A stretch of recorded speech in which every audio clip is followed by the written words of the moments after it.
came to love. He came to love. Heal and forgive. Heal and forgive. He lived and died And died to buy my pardon. by my pardon. Empty grave, An empty grave here to prove is there to prove my Savior my lives. Savior lives. Because He lives, Because He lives, I can face tomorrow. I can face tomorrow. Because He lives, Because He lives, all fears are gone. yes, I know. Because I know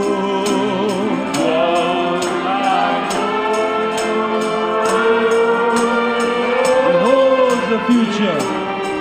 Give our next book. Give me one of the next book. My life is worth And life is living just because He lives.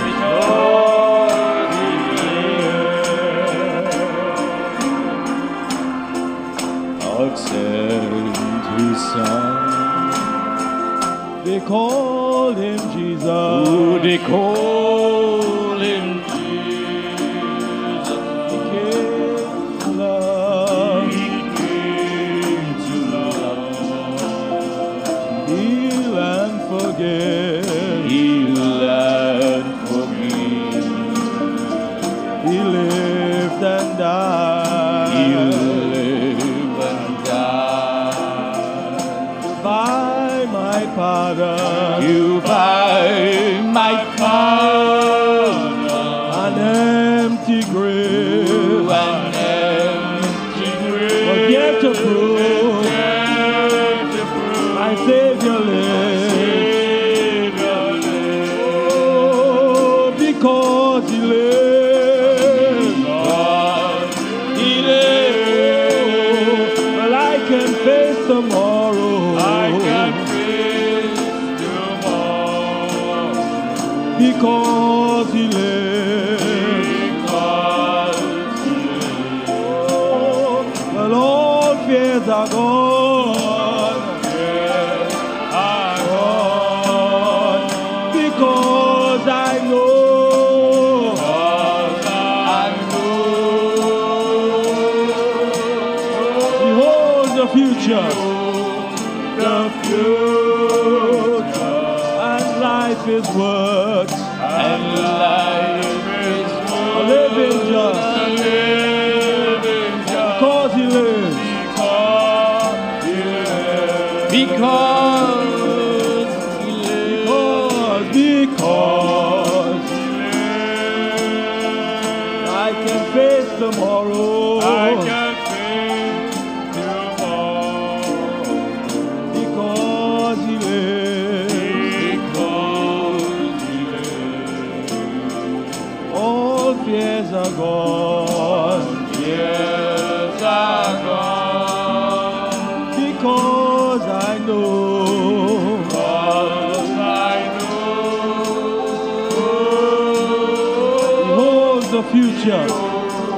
the future. And life is worth And life is living just living because He lives. because He lives. Oh, can we just talk to Him because He lives? Because He lives. Yes, our health, I can face tomorrow. our strength, I can face tomorrow. our deliverer. Because He lives. Because He lives. When all fears are gone. Years are gone. Because I know Because I know He holds the future.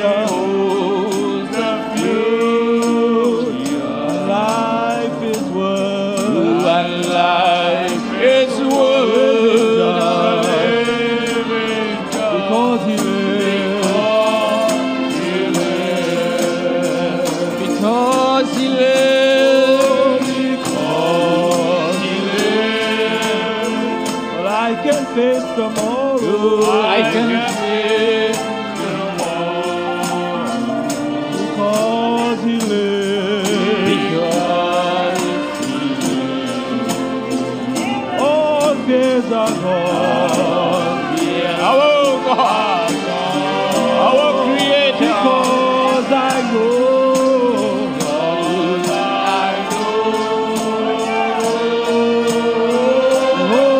Future and life is worth living just because He lives. Because Christ lives. Because He lives. I can face tomorrow. I can face because He lives. All fears are gone. Yes, I'm Because I know.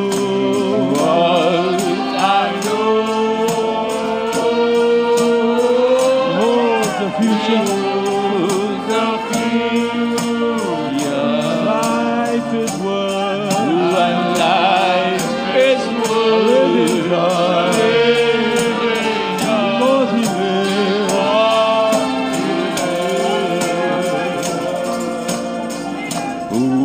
And then one day I'll cross the river. I'll cross the river. Fight life's final. Fight like The war with peace. And then as death gives way to victory. I see the light.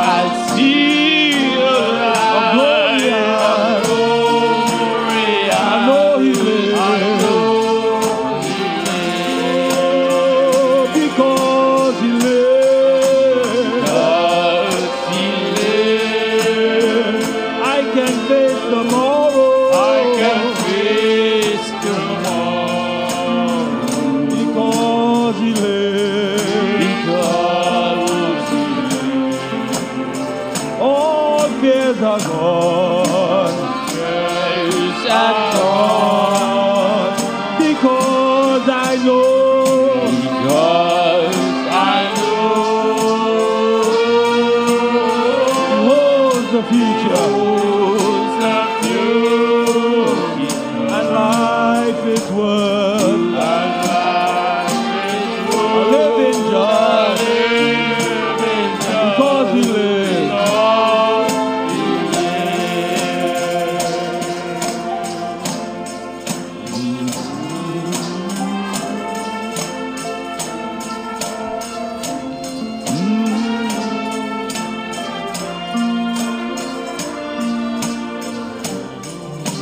is mine. Jesus is mine. Oh, what a foretaste Oh, what a foretaste glory divine, of glory divine. heir of salvation, Heir of salvation, purchased of God, purchased of God, born of the Spirit, born of His Spirit, washed in His blood. This is my story. This is my story. This is my song. This is my song. Praising my Savior Praising my Savior all the day long. all the day long. This is my story. This is my story. This is my song. This is my song. Praising my Savior Praising my Savior all the day long. Perfect submission. to perfect submission. Perfect delight. His delight. Visions of rapture. Visions of rapture. No burst on my side. Burst on my side. Angels descending. Angels descending. Rain from above. Rain from above. Echoes of mercy. Echoes of mercy. Whispers of love. Whispers of Oh, this is my story. This is my story. This is my song. This is my song. Praising my Savior Praising my Savior all the day long. all the day long. This is my story. This is my story. This is my song. This is my song. Praising my Savior My Savior. all the day long. Perfect submission. Perfect submission. All is at rest. All is at rest. I in my Savior. I in my Savior. I'm happy and blessed. I'm happy and blessed. Watching and waiting. Watching and waiting. Looking above. Looking above. Filled with His goodness. With His goodness. Lost in His love. This is my story. This is my story. This is my song. This is my song. Praising my Savior Praising my Savior all the day long. This is my story. This is my story. This is my song. This is my song. Praising my Savior Praising my Savior all the day long. Oh, this is my story. This is my story. This is my song. My song. Praising my Savior Praising my Savior all the day long. all the day long. This is my story. This is my story. my song. Praising my Savior. All the day long. Oh, this is my story. This is my story. This is my song. This is my song. Praising my Savior. Praising my Savior. All the day long. This is my story. This is my story. This is my song. This is my song. Praising my Savior. Praising my Savior. All the day long. Oh, can we just lift our hands to This is Him? my This story. is your story. This is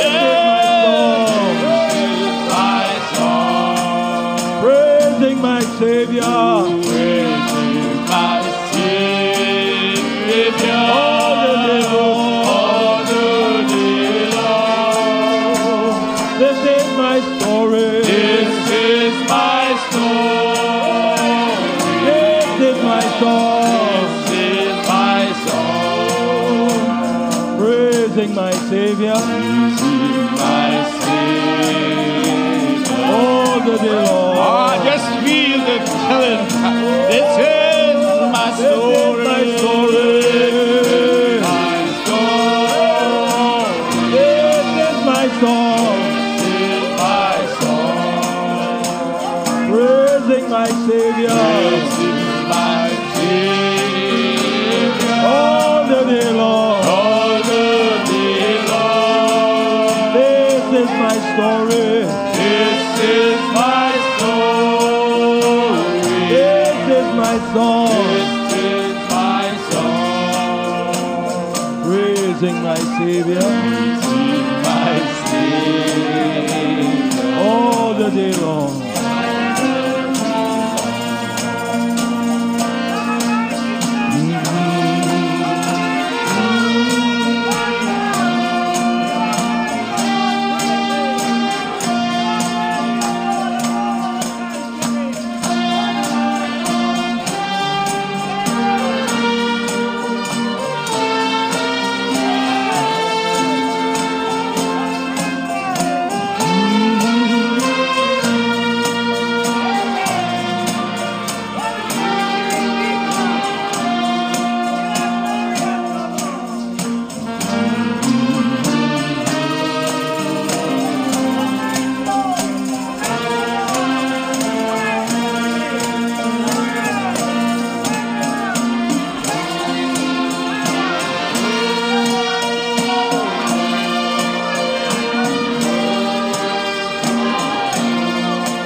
அண்மையில் ஒரு இளம்பெண் தான் கண்ட ஒரு தரிசனத்தோடு இல்லை, ஒரு சொப்பனத்தோடு என்னிடம் வந்த அப்பெண்ணை நான் எதிர்பார்த்து தேடிக்கொண்டிருக்கிறேன்.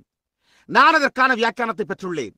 பரிசுத்த ஆவியை பெற்றிராத அந்த இளம் பெந்தேகோஸ்தே பிரசங்கியாருடைய மனைவியினிடத்தில் அதை போய் கூற இன்னமும் ஒரு விதமாக கடினமாய் உள்ளது. ஆனால் அவள் பரிசுத்த ஆவியை பெற்றிருக்கவில்லை.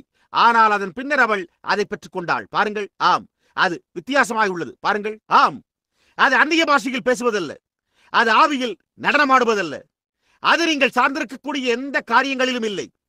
அது ஒரு மரணமாய், ஒரு பிறப்பாய், ஒரு மாற்றப்பட்ட சுபாவமாய், ஒரு மாற்றப்பட்ட மனநிலையாய் உள்ளது. பழைய காரியங்கள் மரித்து போய் புதிய காரியங்கள் புதிதாய் உள்ளன. உலகம் மரித்துள்ளது, தேவன் புதிதாய் உள்ளார். தேவனே உங்களுடைய ஜீவியமாயும் உலகமோ உங்களுக்கு மரித்ததாயும் உள்ளது. இப்பொழுது நீங்கள் அதை புரிந்து கொள்கிறீர்களா? சரி, இப்பொழுது கவனியுங்கள். உங்களுக்கு தெரியுமா, நான் இங்கே இதை சற்று துண்டித்து வழியிலிருந்து முச்செடிகளை அகற்றிவிடப் போகிறேன். தேவனுடைய வார்த்தையையும் அவருடைய உபதேசத்தையும் பின்பற்றாத ஸ்திரீகளும் புருஷர்களும் தாங்கள் மறுபடியும் பிறந்துள்ளதாக உரிமை கோரினால் ஏதோ காரியம் தவறாய் உள்ளது. நான் ஒரு நிமிடம் ஸ்திரீகளோடு பேசப் போகிறேன்.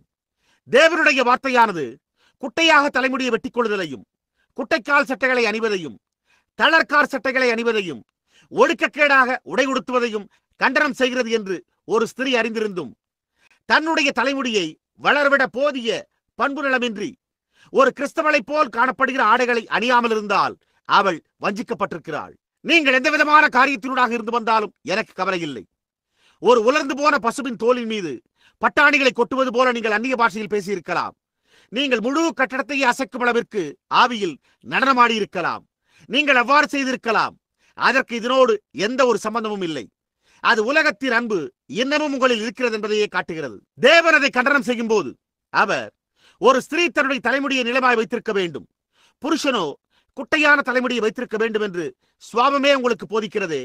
தேவன் மனிதனுக்கு தலையாயிருக்கிறார் என்றும் புருஷன் ஸ்திரீக்கு தலையாயிருக்கிறான் என்றும் கூறினார். ஒரு ஸ்திரீ தன்னுடைய தலைமுடியை கத்தரித்துக் கொண்டால் அவள் தன் தலையை கனவீனப்படுத்துகிறாள். அவளுடைய தலை அவளுடைய கணவனாகும். ஒரு மனிதன் தன்னுடைய தலைமுடியை நீளமாக வளரவிட்டால் அப்பொழுது அவன் தலையாயிருக்கிற கிறிஸ்துவை கனவீனப்படுத்துகிறான். புரிகிறதா? உங்களுடைய ஸ்திரீகள் தகுதியான வஸ்திரத்தினால் தங்களை அலங்கரிக்க கடவர்கள், சுத்தமாக பெண்மணியைப் போல. புரிகிறதா? அதை செய்ய பொதுவான ஒழுக்கமுறை இல்லாமல் நாம் தேவனுக்கு மகிமை, அல்லேலூயா, நான் அந்நிய பாஷைகளில் பேசினேன், அல்லேலூயா, தேவனுக்கு மகிமை என்று கூறுகிறோம். அங்குள்ள அந்த ஆவி தவறாயுள்ளதையே அது காண்பிக்கிறது. அது வார்த்தையின் சுவாபமாயிருந்தால் அது ஒவ்வொரு முறையும் வார்த்தையை ஏற்றுக்கொள்ளும். வார்த்தை மாம்சமாய் உள்ளது, வார்த்தை தேவனாயிருந்தது, வார்த்தை தேவனாய் உள்ளது. அந்த வார்த்தைகள் உங்களுக்குள்ளிருந்து உங்களை ஒரு தேவனுடைய குமாரனாகவும் அல்லது ஒரு குமாரத்தியாகவும் மாற்றி அவருடைய பிள்ளைகளாக்கி அவருடைய வார்த்தையை விசுவாசிக்க செய்கிறது. அந்த பண்டைய கர்த்தராகிய இயேசுவின் நாமத்தில் ஞானஸ்தானம் பண்ணப்படுவதில் நான் விசுவாசம் கொள்வதில்லை. அல்லேலூயா. நீங்கள் அதை விலக்கிக் கூற எவ்வளவுதான் முயற்சித்தாலும் நான் கவலைப்பட மாட்டேன். என்னுடைய மெய்ப்பரையே நம்புவேன். தொடர்ந்து அப்படியே செல்லுங்கள். அப்படியானால் அதுதான் உங்களுடைய பிதாவாய் உள்ளது. ஆனால் தேவன் உங்களுடைய பிதாவாய் இருந்தால் நீங்கள் தேவனுடைய வார்த்தையோடு சரி செய்து கொள்வீர்கள். பிரசங்கியார் அந்நாளில் அநேகரின் இடத்தில் வந்து, கர்த்தாவே, நான் உம்முடைய நாமத்தில் பிசாசுகளை துரத்திருக்கவில்லையா? பிரசங்கிமார்கள், நான் அநேக வல்லமையான கிரியைகளை செய்திருக்கவில்லையா? ஊழிய களத்தில் உள்ள சுவிசேஷகர்கள், அக்கிரம செய்காரரே, என்னை விட்டு அகன்று போங்கள். முறை தவறி பிறந்த பிள்ளைகள், அது உண்மையே. நீங்கள் தேவனால் பிறந்திருந்தால் நீங்கள் திருவசனத்தைக் கொண்டு தண்ணீரினால் கழுவப்பட்டு உலகத்தின் காரியங்களிலிருந்து வேறு பிரிக்கப்பட்டு தேவனை விசுவாசிப்பீர்கள். நீங்கள் மரித்து விட்டீர்கள். நீங்கள் உங்களுடைய சொந்த சிந்தனைக்கு மரித்து விட்டீர்கள். உங்களுடைய சொந்த கருத்துக்களுக்கு மரித்து விட்டீர்கள். தேவனுடைய வார்த்தையை தவிர மற்ற ஒவ்வொரு காரியத்திற்கும் மரித்து விட்டீர்கள். அது உங்களுக்குள் ஜீவிக்கிறது. உங்கள் மூலமாக திரும்பவும் கிரியை செய்து அது தேவனுடைய வார்த்தையாய் உள்ளது என்று நிரூபிக்கிறது. நீங்களோ, நான் உலகத்திற்கு மரித்து விட்டேன். சகோதரன் பிரணாம், நான் உலகத்திற்கு மரித்து விட்டேன் என்று கூறலாம். அதே சமயத்தில் தேவனுடைய வார்த்தையை மறுதலிப்பீர்களா? இயேசு விசுவாசிக்கிறவர்களால் நடக்கும் அடையாளங்களாவன என்றார். இப்பொழுது மறுபடியும் பிறத்தல் என்ன பொருட்படுத்துகிறது என்பதையே நாம் பார்க்க போகிறோம். புரிகிறதா? இன்னும் கோபங்களோடு, இன்னும் இழிவாக, கர்வமுள்ளவர்களாக இருத்தல். யாராவது உங்களை பற்றி ஏதாவது ஒரு காரியத்தை கூறினால் நீங்களோ சண்டையிட ஆயத்தமாயிருக்கிறீர்கள். அப்படியானால் தேவனுடைய ஆவியினால் பிறந்துள்ளீர்களா? இல்லை. தேவனுடைய ஆவி அதை போன்று செய்கிறதில்லை. இல்லை, தேவனுடைய ஆவி தாழ்மையாயும் சாந்தமாயும் இனிமையாயும் நீடிய பொறுமையாயும் உள்ளது.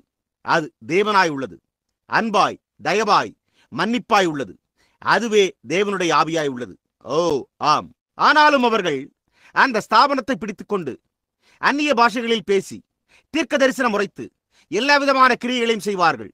அவர்கள் அதை செய்வார்கள் என்று இயேசு கூறினார். தேவபக்தியின் வேஷத்தை தரித்தல், ஸ்தாபனத்தையே பற்றிக் கொள்வார்கள். ஏனென்றால் அதுவே அவர்களுடைய பிதாவாய் உள்ளது. அவர்கள் அந்த ஸ்தாபன பிதாவுக்கு பிறந்தவர்கள். ஆனால் நீங்கள் தேவனால் பிறந்தால் இதுவே உங்களுடைய பிதாவாய் உள்ளது. அவரே வார்த்தையாயிருக்கிறார். எத்தனை உணர்ச்சி வசப்படுதல்களை நீங்கள் உடையவராய் இருந்தாலும் அது ஒரு பொருட்டல்ல.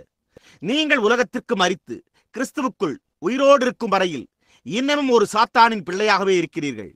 கவனியுங்கள். இப்பொழுது துரிதமாக பார்ப்போம்.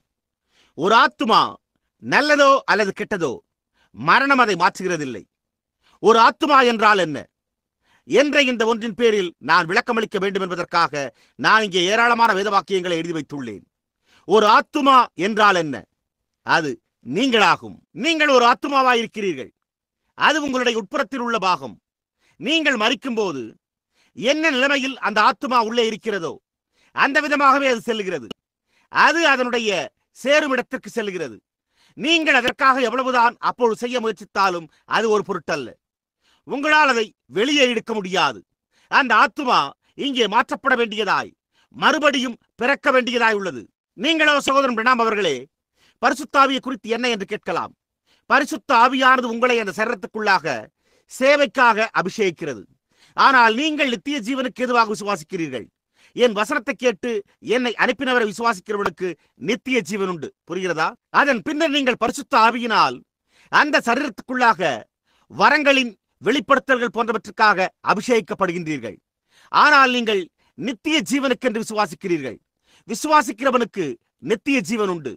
நீங்கள் மரித்து பிறந்து புதுப்பிறப்பூட்டப்பட்டு ஒரு புதிய சிருஷ்டியா இருக்கும் போது நீங்கள் விசுவாசிக்கிறீர்கள். சரி, இப்பொழுது நினைவிருக்கட்டும், ஆத்துமா நல்லதாகவோ அல்லது கெட்டதாகவோ இருந்தாலும் மரணத்துக்கு அதனோடு எந்த சம்பந்தமும் இல்லை. மரணம் அதை அதனுடைய சேரும் இடத்திற்கு கொண்டு செல்கிறது. நீங்கள் அதை கேட்கிறீர்களா?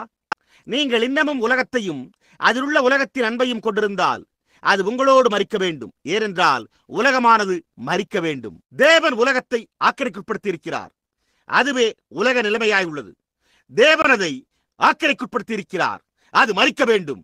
அந்த உலகம் உங்களுக்குள்ளாக இருந்தால் நீங்கள் அந்த உலகத்தோடு மரிப்பீர்கள். என்னே, இதைவிட இன்னும் எவ்வளவு தெளிவாக கூறக்கூடும் என்று எனக்கு புரியவில்லை. புரிகிறதா? அது நல்லதா இருந்தால், தேவனால் பிறந்திருந்தால் அது தேவனண்டை செல்ல வேண்டும். அது உலகத்திற்குரியதாக இருந்தால் அது உலகத்தோடு அழியும்படி தங்கியிருக்கும். அது தேவனுடையதா இருந்தால், படித்திருந்தாலும் அல்லது படித்திருக்காவிட்டாலும் அது தேவனோடு ஜீவிக்கும். கல்வி கற்றிருந்தாலும் அல்லது கல்வி கற்காதவராயிருந்தாலும் இன்னமும் உலகம் அங்கு இருக்குமானால் அது மரிக்க வேண்டும். உங்களுடைய ஆத்துமாவில் உலகம் இருக்குமானால், உங்களுடைய வாஞ்சை உலகத்தின் காரியங்களாய் இருந்தால் நீங்கள் உலகத்தோடு அழிவீர்கள். அது தெளிவாய் உள்ளது இல்லையா? அப்படித்தான் அழிந்து போக வேண்டும்.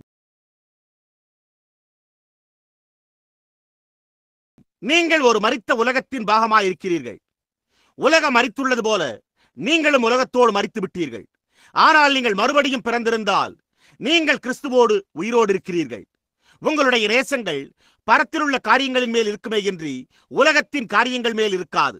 ஆனால் நீங்கள் தேவனுடைய ஆவியினால் மீண்டும் பிறந்திருந்தால் நீங்கள் தேவனுடைய ஒரு பாகமாகி அவரோடு நித்தியமாயிருக்கிறீர்கள். அதன் பின்னர் நீங்கள் மறுபடியும் பிறக்கும் போது மரணம் உங்களை தொட முடியாது. நீங்கள் நித்தியமாயிருக்கிறீர்கள். நீங்கள் காலம் என்ற ஒரு சிருஷ்டியிலிருந்து ஒரு நித்திய சிருஷ்டியாக மாறியிருக்கிறீர்கள். நீங்கள் மரணத்திலிருந்து ஜீவனுக்கு மாறியிருக்கிறீர்கள். நான் நித்தியத்தை குறித்து பேசிக் கொண்டிருக்கிறேன். என்றென்றுமான மரணத்திலிருந்து நித்திய ஜீவனுக்கு. நீங்கள் உலகத்தாராய் இருந்தால் நீங்கள் இங்கே இதனோடு மரிக்கிறீர்கள்.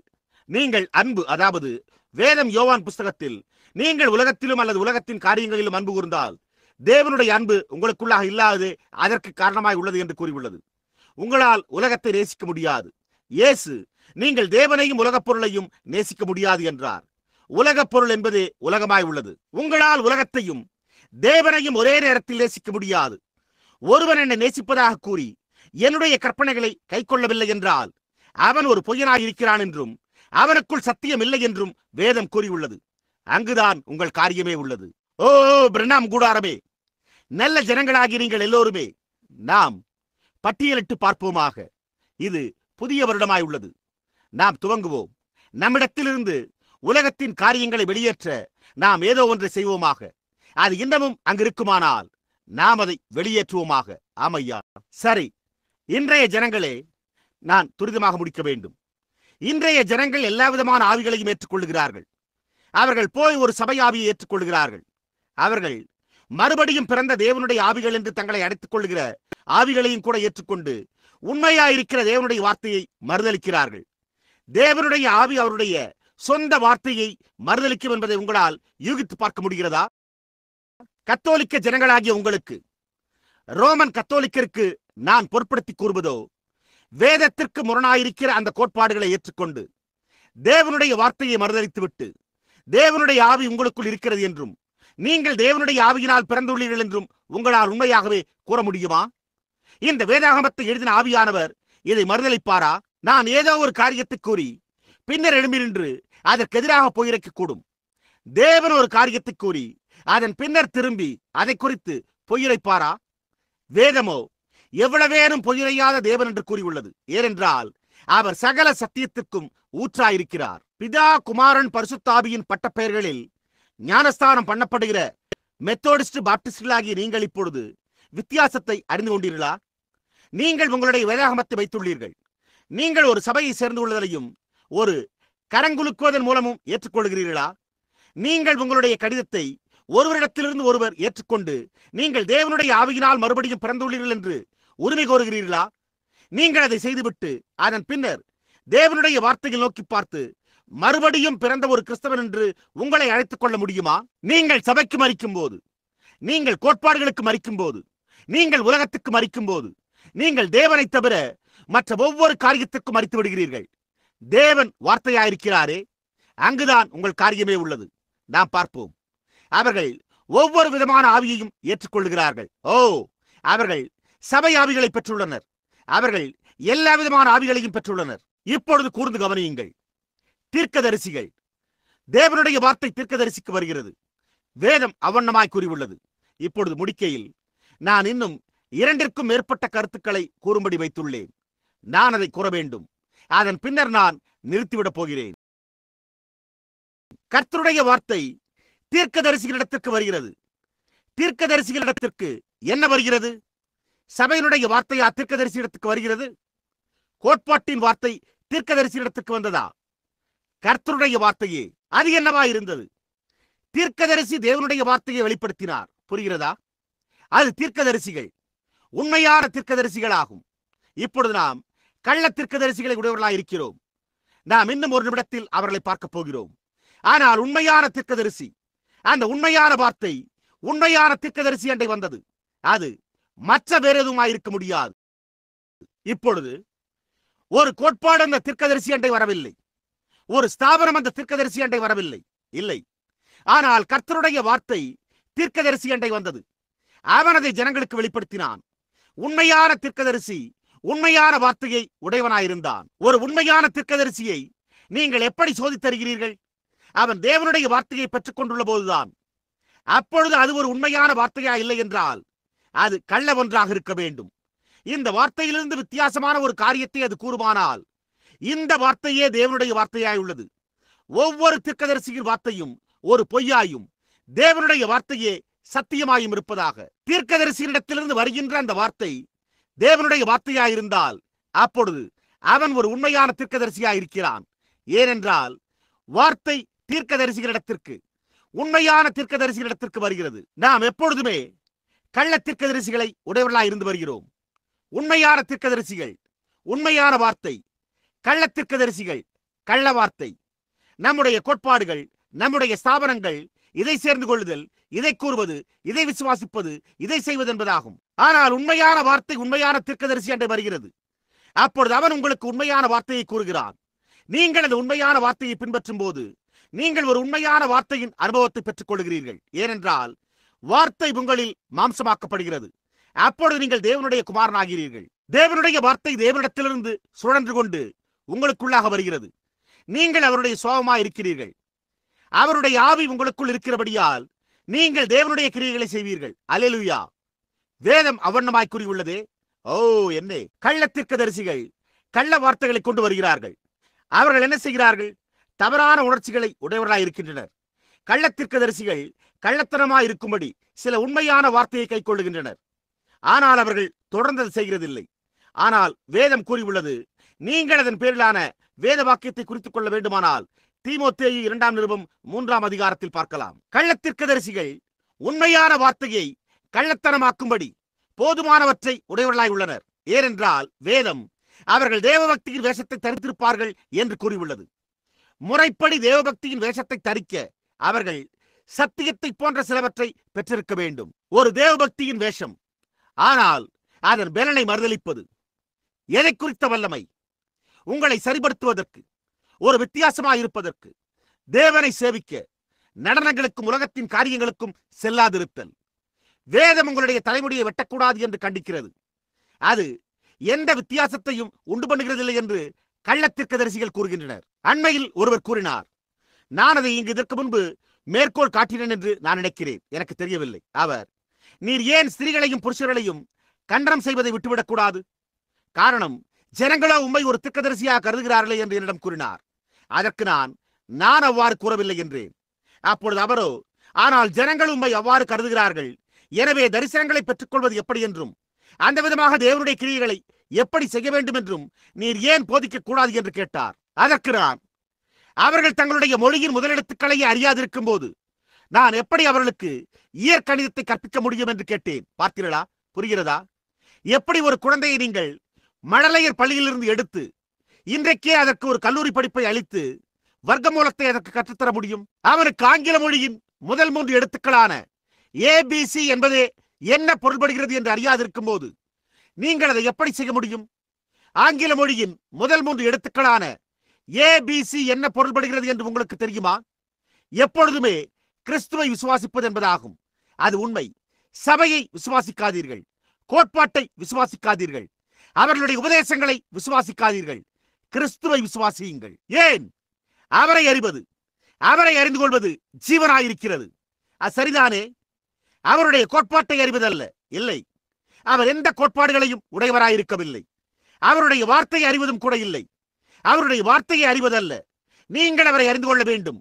புதிய பிறப்பில் உங்களுடைய இரட்சகராக அவரை அறிந்து கொள்ள வேண்டும். இயேசு நிக்கதேமுவினிடத்தில், பூமிக்கெடுத்த காரியங்களை நான் உங்களுக்கு சொல்லியும் நீங்கள் விசுவாசிக்கவில்லையே, பரம காரியங்களை உங்களுக்கு சொல்வேனானால் எப்படி விசுவாசிப்பீர்கள் என்றார்.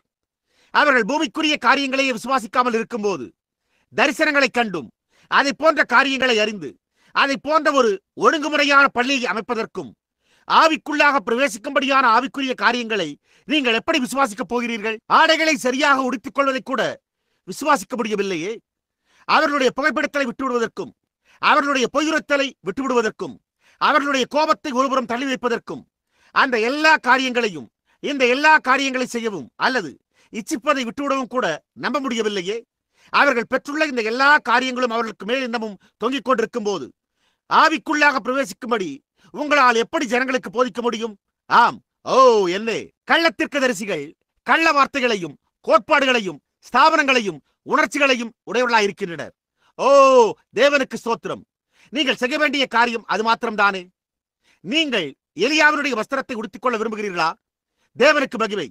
நீங்கள் செய்ய வேண்டிய ஒரே காரியம் உங்களுடைய சிந்தையை வெறுமையாய் வைத்திருப்பதே ஆகும்.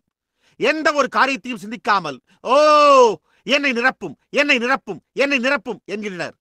பிசாசு நிச்சயமாகவே அதை செய்வான். அப்படியானால் நீங்கள் அதன் பேரில் சார்ந்துள்ளீர்களா?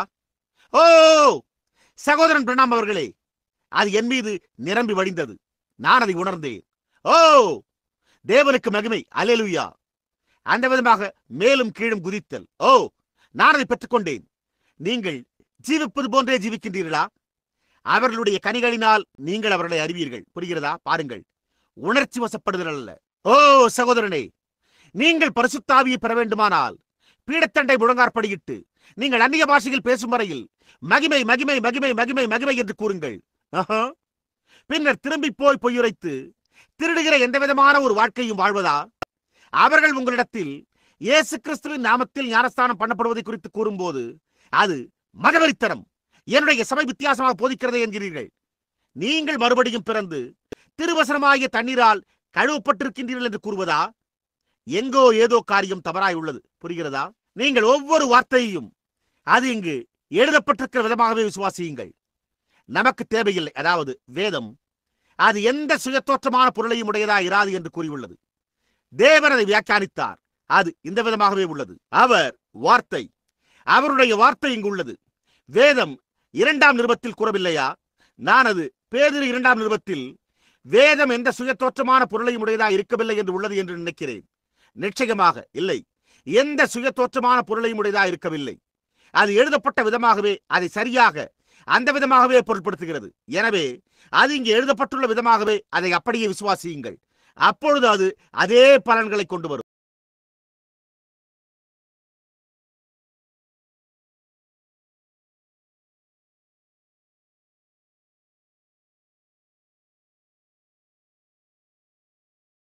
இப்பொழுது கள்ள போதகர்கள் கள்ள பிறப்புகளை கொண்டு வருவர்.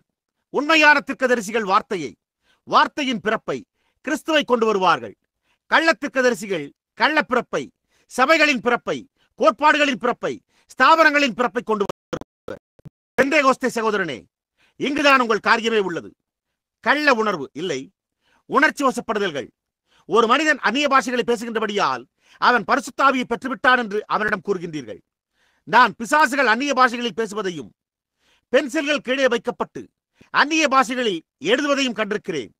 அது ஒரு காரியத்தையும் பாருங்கள், அதற்கு ஒரு ஜீவன் இருக்க வேண்டும். அவர்களுடைய கனியினால் நீங்கள் அவர்களை அறிவீர்கள். சகோதரன் பிரணாம், நீங்கள் அந்நிய பாஷைகளில் பேசுவதில் விசுவாசம் கொண்டிருக்கின்றீர்களா? ஆமையா. நீங்கள் சத்தமிடுதலில் விசுவாசம் கொண்டிருக்கின்றீர்களா? ஆமையா. ஒரு கிறிஸ்தவனாக இருப்பதற்கு நான் அதை விசுவாசிக்கிறேன். நான் தேவனுடைய வார்த்தை விசுவாசிக்கிறேன். ஆனால் அதை ஆதரிக்கும்படியான ஜீவியம் அங்கில்லை என்றால் தேவனுக்கு மகிமை, அல்லேலூயா என்று திணித்து கூறப்பட்டுள்ள பெருமையானவற்றிலிருந்து வெளியேறுங்கள். அதன் பின்னர் அது கிறிஸ்துவா என்று எனக்கு சொல்லுங்கள். கிறிஸ்து தாழ்மையாய், சாந்தமாய், கனிவாய் இருந்தார். ஒரு பட்டணத்திற்குள் செல்லும் போது என்னே, நீங்கள் உயரிய நாகரிக பாணியில் நயமாய் செல்ல வேண்டும். உங்களுக்கு தெரியும், ஒவ்வொரு காரியமும் சரியாய் இருக்க வேண்டும். உங்களுடைய சூட்டுணியில் ஒரு சுருக்கமும் இருக்கக்கூடாது. நீங்கள் மிகச்சிறந்ததை பெற்றிருக்க வேண்டும். இல்லை என்றால் நீங்கள் வரக்கூட மாட்டீர்கள். அதிக பணம் அளிக்க உத்தரவாதம் அளித்திருக்க வேண்டும். இல்லை என்றால் நீங்கள் ஒரு கூட்டமும் நடத்த மாட்டீர்கள். ஓ ஓ ஓ ஓ ஓ என்னே, எல்லா ஸ்தாபனங்களும் அவர்கள் உங்களை முதுகிலே தட்டி கொடுக்க வேண்டும். ஆனால் அவரையோ அந்த ஸ்தாபனங்களில் ஒன்று கூட தட்டி கொடுக்கவில்லை. ஏனென்றால் அவர் வார்த்தையாயிருந்தார். அது உண்மை. கள்ளத்தனமானவர்களோ ஒரு தேவபக்தியின் வேஷத்தை தரிக்க போதுமான உண்மையை கைக்கொள்கின்றனர். கவனியுங்கள். இப்போது நான் இங்கே ஒரு காரியத்தை கூறிக்கொண்டிருக்கிறேன். நீங்கள் அதை கவனிக்க வேண்டும் என்று நான் விரும்புகிறேன். அந்த விதமான தவறான கருத்துக்கள், ஒரு தவறான கருத்து என்னவாய் உள்ளது என்று உங்களுக்கு தெரியுமா? அது ஒரு தவறான பிறப்பிற்கு கோடிக்கணக்கானவர்களை வழிநடத்துகிறதாய் உள்ளது. கள்ள போதகர்கள் ஜனங்களை ஒரு உணர்ச்சி வசப்படுதலில் விசுவாசம் கொள்ளும்படி வழிநடத்துகின்றனர். நீங்கள் முழுவதும் ஆடி குலுங்கி விட்டபடியால் நீங்கள் அதை பெற்றுவிட்டீர்கள். ஓ, ஏனென்றால் நீங்கள் உங்கள் மீது உண்மையாகவே ஒரு வினோதமான உணர்வு உண்டானதை உணர்ந்தீர்கள். நீங்கள் உங்களுக்கு முன்பாக வெளிச்சங்களை கண்டீர்கள். அப்போது குருடாகி தடுமாறினீர்கள். அதுவே உங்கள் மீது விழுந்த எலியாவினுடைய சால்வை. அது உண்மை. நீங்கள் அதை பெற்றுக் கொண்டீர்கள். ஓ, நீங்கள் யாராய் இருக்கிறீர்கள் என்று உங்களுக்கு தெரியுமா? நீங்கள் ஒரு வெளிப்படுத்தப்பட்ட தேவகுமாரனாய் இருக்கிறீர்கள். நீங்கள் உங்களைத்தானே எங்கே கண்டறிகிறீர்கள்? தோற்கடிக்கப்பட்டவர்களாகவே. அது உண்மை. தேவனுக்கு மகிமை. நான் ஒரு இரவு சென்றேன். நான் ஒரு சுப்பனம் கண்டேன். ஓ ஆம். ஓ, புரிகிறதா? ஓ, நான் அதை கண்டேன். ஆம். நீங்கள் சொப்பனங்களை விசுவாசிக்கிறது இல்லையா? ஆமையா, நான் நிச்சயமாக விசுவாசிக்கிறேன். ஆனால் அந்த சொப்பனம் தேவனுடைய வார்த்தையை ஆதரிக்கவில்லை என்றால் அப்பொழுது அது தவறாய் உள்ளது. இதுவே இங்கு சத்தியமாய் உள்ளது. இதிலே தரித்திருங்கள். ஆமையா. லட்சக்கணக்கானோரை தவறான பிறப்பிற்கு வழிநடத்துதல். அதை சற்று சிந்தித்து பாருங்கள். நான் என்னோடு கொண்டு வரப்போவதாய் இருந்த ஒரு செய்தித்தாள் துண்டினை வைத்துள்ளேன். அதில் எல்லா கிரேக்க வைதீக உலக ஆலோசனை சபை சங்க பிதாவும் மற்றும் வைதீக சபைகளும் 22ஆம் போப் ஜான் அவர்களோடு பேசியிருப்பது உள்ளது. அதில் அவரோ, நாங்கள் எங்கள் தலைமுறையில் இதை காணாதிருக்கலாம், ஆனால் புராட்டஸ்டன்ட் மற்றும் கத்தோலிக்கரும் மகத்தான சகோதரத்துவத்தில் வெளிப்பட தோன்ற ஒன்று சேர்ந்து கொண்டிருக்கிறார்கள் என்று கூறியுள்ளார். நான் தேவனுக்கு ஸ்தோத்திரம் என்றேன். யாரோ ஒருவர் அதை ஒரு செய்தித்தாளிலிருந்து துண்டித்து எடுத்து இந்த விதமாக அதில் எழுதி அனுப்பினார். அது சகோதரன் நார்மன் அல்லது யாரோ ஒருவர் என்று நான் நினைக்கிறேன். அதில் அவர், சகோதரன் பிரணாம் அவர்களே, அது நாம் நினைப்பதை காட்டிலும் தாமதமாய் உள்ளது என்று குறிப்பிட்டிருந்தார். இன்றைக்கு ஊழியரின் சண்டையை பாருங்கள். ஓ, பல வித்தியாசமான உத்தியோகங்கள். ஜனாதிபதி இந்த தேசம் முழுவதுமே கத்தோலிக்கத்தால் கட்டுப்படுத்தப்படுகிறது. நீங்களோ பாருங்கள், அவர்கள் கிறிஸ்தவர்களாய் இருக்கிறார்கள் என்று கூறலாம். கிறிஸ்தவனாய் இருப்பதற்கு கிறிஸ்துவை போல் இருக்க வேண்டும். அவருடைய ஆவியை உடையவர்களாய் இருக்க வேண்டும். அது சரிதானே? இதோ இது ஒரு நாகரிகமற்ற கரடுமுரடான ஒரு காரியமாய் இருந்தாலும் நான் இதை கூற விரும்புகிறேன். நீங்கள் ஒரு பன்றியை ஒரு செம்மறியாடு என்று அழைத்துவிட்டால் அது அந்த பன்றியை ஒரு செம்மறியாடு ஆக்கிவிடுமா? ஏன்?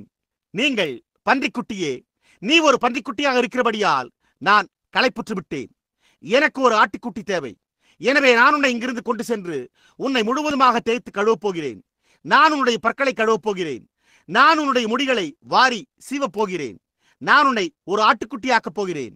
நான் உன்னுடைய கழுத்தில் ஒரு சிறு இளஞ்சிவப்பு நிற கழுத்துப்பட்டையை கட்டப் போகிறேன். நீ ஒரு பன்றிக்குட்டிக்கு பதிலாக ஒரு ஆட்டுக்குட்டியாக இருக்கப் போகிறாய் என்று கூறினதாக வைத்துக் கொள்வோம். நீங்கள் திரும்பி வந்து ஆட்டுக்குட்டியே, ஆட்டுக்குட்டியே, ஆட்டுக்குட்டியே என்று கூறினாலும் அதுவோ அப்பொழுதும் ஒய் ஒய் என்று கூறிவிட்டே போய்விடும். அதை ஒரு பன்றி பட்டியலில் அவிழ்த்து விட்டால் அது தன்னால் தின்ன முடிந்த எல்லா அசுத்தங்களையும் உண்ணும். உண்மையே, அது அவனை தெளிப்பதல்ல, அது அவனை தண்ணீரில் முழுக்குவதல்ல. அது ஒரு மரணமாயும் ஒரு பிறப்புமாயும் உள்ளது. ஆமையா, நான் உன்னை உயர் ரக மணல் புல் வகையை தவிர வேறு எதினாலும் போஷிக்க மாட்டேன். நான் உனக்கு ஆட்டின் ஆகாரத்தையே போஷிக்கப் போகிறேன் என்று கூறலாம். அதனை உயர் ரக மணல் புல் வகையினால் போஷித்தாலும் அது இன்னமும் ஒரு பன்றியாகவே உள்ளது. அவ்வளவுதான். அது சரிதானே? நிச்சயமாக அதுதான் உண்மை. காரணம், நிச்சயமாகவே அது ஒரு பன்றியாய் உள்ளது. ஏனென்றால் அதனுடைய சுவாபம் ஒரு பன்றியாய் உள்ளது. நீங்கள் உலகத்திலும் உலகத்தின் காரியங்களிலும் அன்பு கூர்ந்தால் நீங்கள் இன்னமும் ஒரு பன்றியாகவே இருக்கிறீர்கள். அது உண்மையே. உங்களுடைய ஆத்துமாவை மறுரூபப்படுத்த தேவனுடைய வல்லமை தேவைப்படுகிறது. ஒரு பன்றியாய் மரித்து உங்களுடைய பன்றி பழக்க வழக்கங்களை பீடத்தின் மேல் வைத்துவிட்டு அங்கேயே நீங்கள் தரித்திருங்கள். தேவனுடைய பலியானது இல்லை, நியாயத்தீர்ப்பின் அக்கினியானது இறங்கி வந்து ஒரு பன்றியான உங்களை பற்றிக்கட்டும். பின்னர் நீங்கள் ஒரு ஆட்டுக்குட்டியாக மறுபுறப்படையுங்கள். அதன் பின்னர் நீங்கள் எந்த அசுத்தத்தையும் புசிக்க மாட்டீர்கள். உங்களால் புசிக்க முடியாது. உங்களுடைய சுவை உணவை அது செரிமானம் செய்யாது. நீங்கள் சரியாயில்லை. அது நிச்சயமாகவே அவன் கூறுவதனால் அதை ஒரு பன்றியாக்காது. இல்லை, அவன் ஒரு ஆட்டுக்குட்டி என்று கூறுவதனால் அவனை ஒரு ஆட்டுக்குட்டியாக்கி விடாது. எனவே ஒரு நபர் சில கோட்பாடுகளினால் அல்லது சில உணர்ச்சி வசப்படுதல்களினால் ஒரு கிறிஸ்தவன் என்று அழைத்துக் கொண்டாலும் அப்படித்தான் இருக்கும். நீங்களோ, சகோதரன் பிரணாம், தேவனுக்கு மகிமை, நான் அந்த இரவு முழுவதும் ஆவியில் நடனமாடினேன், நான் அந்நிய பாஷைகளில் பேசினேன், ஓ என்னே சகோதரன் பிரணாம் என்று கூறலாம். நான் இப்பொழுது பெந்தேகோஸ்தே இடத்தில் பேசிக் கொண்டிருக்கிறேன். நான் ஆவியில் நடனமாடினேன். ஓ, நான் உணர்ச்சி வசப்படுதல்களையும் அதை போன்ற ஒவ்வொரு காரியத்தையும் உடையவனாயிருந்தேன். ஆனால் நான் இப்பொழுது உங்களுக்கு கூறுகிறேன், நீங்கள் அங்கே அந்த இயேசுவின் நாமம் என்ற காரியத்தை குறித்து இடத்தில் பேச வர வேண்டாம். தொடர்ந்து ஒரு பன்றிக்குட்டியாகவே இருங்கள். நீங்கள் இன்னமும் ஒரு பன்றியே, அவ்வளவுதான். என் நாடுகள் என் வார்த்தையை கேட்குமே, நானோ. ஆனால் சகோதரனே, பாருங்கள், வேதத்தில் ஒரு இடத்திலாவது அவர்கள் எப்போதாவது பிதா குமாரன் பரிசுத்தாவின் நாமத்தில் ஞானஸ்நானம் பண்ணப்பட்டார்களா என்பதை எனக்காக கண்டறியுங்கள் என்றே கூறுகிறேன். அது என்ன செய்தாலும் எனக்கு கவலை இல்லை. அல்லேலூயா. எனக்கு அந்த பண்டைய இயேசு மாத்திரமே என்ற விஷயம் எதுவுமே தேவையில்லை. இயேசு மாத்திரமே என்பதை குறித்த எந்த காரியத்தையும் யார் கூறினது? நான் வேதாகமத்தை குறித்து பேசிக் கொண்டிருக்கிறேன். இயேசு மாத்திரமே என்பது ஒரு கோட்பாடுகளின் குழு மற்றும் ஸ்தாபனங்களின் ஒரு குழுவாய் உள்ளது. ஒருவர் மற்றொருவரை மற்ற ஏதோ ஒன்று என்று அழைக்க முடியாது. ஏனென்றால் அவர்கள் இருவரும் அதற்குள் இருக்கிறார்கள். ஆனால் நான் பூரணமான 100% போலி இல்லாத அசலான தேவனுடைய ஆவியினால் மறுபடியும் பிறந்து தங்களுடைய ஜீவியத்தில் பரலோக பணித்துளிகளை பெற்றுள்ள கிறிஸ்தவர்களை குறித்தே பேசிக் கொண்டிருக்கிறேன். அதை குறித்துதான் நான் பேசிக் கொண்டிருக்கிறேன். நீங்கள் ஒரு மெத்தோடிஸ்டா இருந்து அதை பெற்றிருந்தால் ஆமேன். நீங்கள் செய்ய வேண்டிய ஒரே காரியம் வார்த்தை எண்டை சுட்டிக்காட்டப்படுவதே ஆகும். வாத்து தண்ணீர் எண்டை செல்வது போல நீங்கள் அதை பின்தொடருங்கள். புரிகிறதா? சரியாக, அதுவே உண்மை. ஜனங்களுக்கோ இன்றைக்கு குறுக்கு வழிகள் தேவைப்படுகிறது. அவர்களுக்கு தேவையில்லை. அவர்கள் அதாவது தேவனுக்கு மகிமை என்று கூறி ஒரு நிமிடத்தில் நீங்கள் அதை பெற்றுக்கொள்ள வேண்டும் என்று நினைக்கிறார்கள். அது என்னவாய் உள்ளது? அவர்கள் செய்கிற அது என்னவாய் உள்ளது? இன்றிரவு அவர்கள் அவர்கள் அப்பால் உள்ள இந்த சில நபர்களை போன்று அவர்கள் கொண்டுள்ள ஒரு சில குறிப்பிட்ட ஜனங்களை என்னால் பெயரிட்டு கூற முடியும். ஆனாலும் நான் அதை செய்ய விரும்பவில்லை. ஏனென்றால் இது ஒளிநடாவில் பதிவாகிறது. ஆனால் அவர்கள் ஒரு இரவு நேர கேளிக்கை விடுதியில் ஒரு வீணை போன்ற நரம்பிசை கருவியை வைத்து அதை இசைத்துக் கொண்டு அடுத்த நாள் காலையில் அவர்கள் எங்காவது ஒரு சபையில் நின்று கொண்டு அதே சிறு வீணையை போன்ற நரம்பிசை கருவியை வைத்துக் கொண்டு இசைக்கிறார்கள். அசுத்தமாயிற்று. வேதம் ஏசாயா 28 அதிகாரத்தில் போஜன பீடங்கள் எல்லாம் வாந்தியால் நிறைந்திருக்கிறது, நாய் தான் கக்கினதை தின்னவும் கழுவப்பட்ட பன்றி சேற்றிலே புரளவும் திரும்பினது என்பது போல் ஆயிற்று என்று கூறப்பட்டுள்ளது. ஏன்? அவர்கள் இன்னமும் நாய்களாகவும் பன்றிகளாகவும் இருக்கிறார்களே. அதுவே அவர்களை சேற்றில் புரளச் செய்யவும் கக்கினதை தின்னவும் திரும்படிக்கு செய்கிறது. நீங்கள் இன்னமும் அவர்கள் மறுபடியும் பிறக்கவே இல்லை. அவர்கள் மறுபடியும் பிறந்திருந்தால் அவர்கள் புதிய சிருஷ்டிகளாய் இருப்பார்கள். என்னவென்று உங்களுக்கு தெரியுமா? நீங்கள் ஒரு காகத்தை வைத்திருந்தால் அதை மாற்ற முடியாது. நீங்கள் எவ்வளவுதான் முயற்சித்தாலும் உங்களால் அந்த காகத்திற்கு ஒரு புறாவை போல் பொன்பழுப்பு நிறத்தை வண்ணம் தீட்டினாலும், ஒரு புறாவை போல் சாம்பல் நிற வண்ணம் தீட்டினாலும், அதற்கு முழுவதும் வெள்ளை நிற வண்ணம் தீட்டினாலும் அது அப்பொழுதும் உட்புறத்தில் ஒரு காகமாகவே உள்ளது. புரிகிறதா?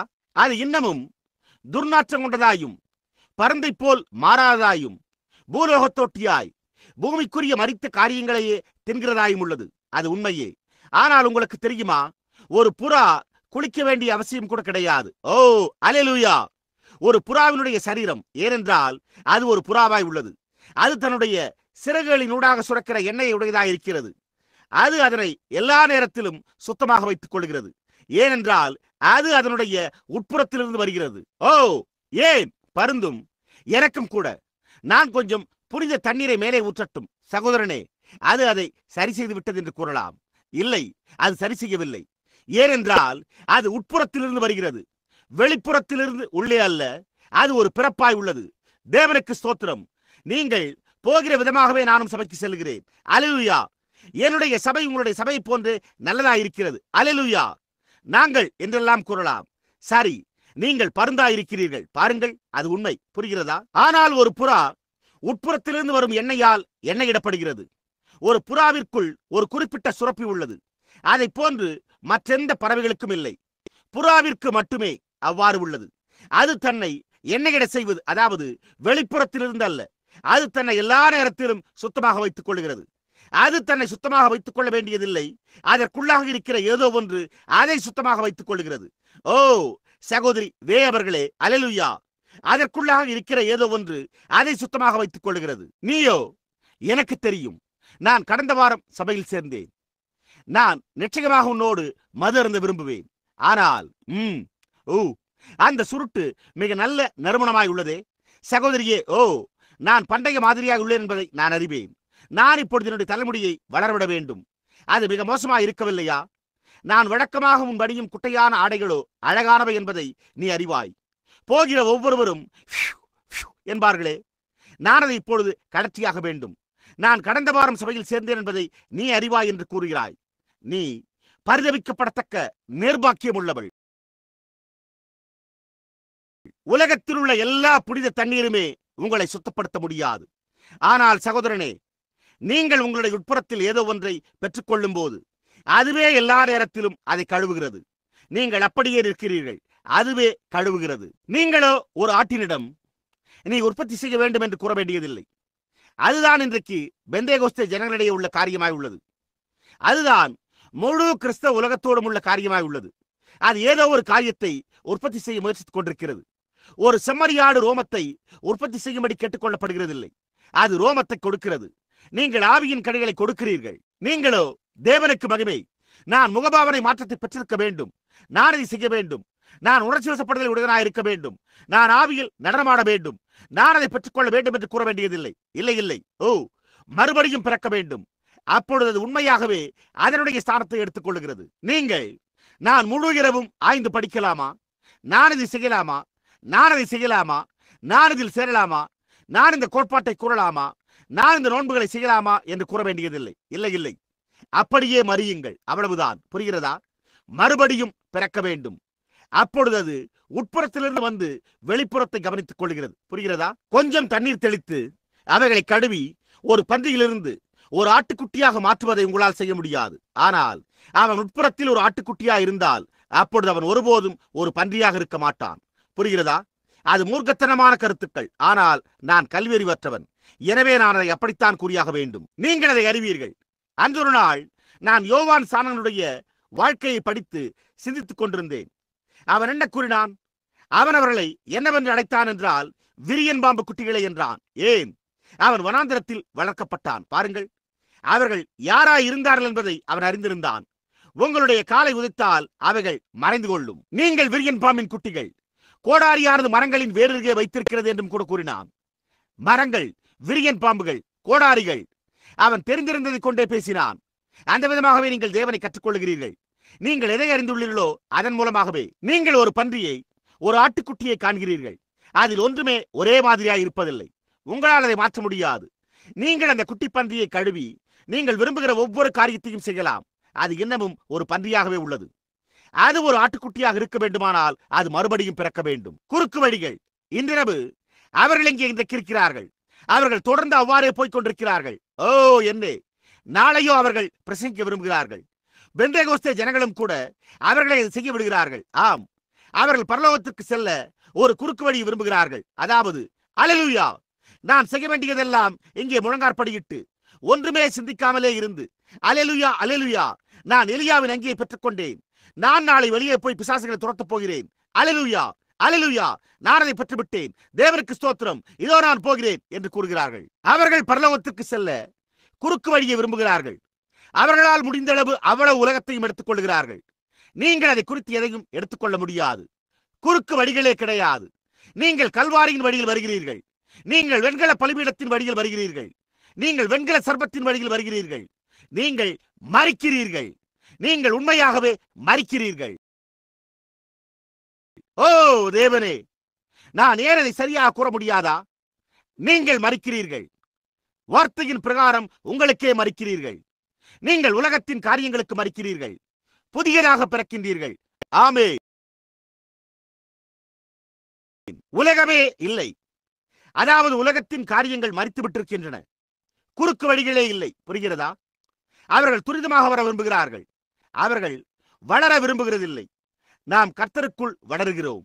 அதற்கு வளர்ச்சியும் அனுபவமும் தேவைப்படுகிறது. இப்பொழுது மேற்கு கரையில் உள்ள ஜனங்களிடத்தில், ஓ, நாங்கள் அழிவில்லாத ஞானஸ்தானத்தை பெற்றுவிட்டோம், நாங்கள் உங்களுக்கு தண்ணீரில் ஞானஸ்தானம் கொடுக்கிறோம், அப்போது நீங்கள் திரும்பவும் ஒரு வாலிப மனிதனாக, ஒரு வாலிப ஸ்திரியாக மாறிவிடுகிறீர்கள். ஆமையா, நீங்கள் அவ்வாறே இருந்து கொண்டிருப்பீர்கள் என்று கூறப்படுகிறது. அவர்கள் எலியாவினுடைய வஸ்திரங்களை வைத்துள்ளார்களாம்.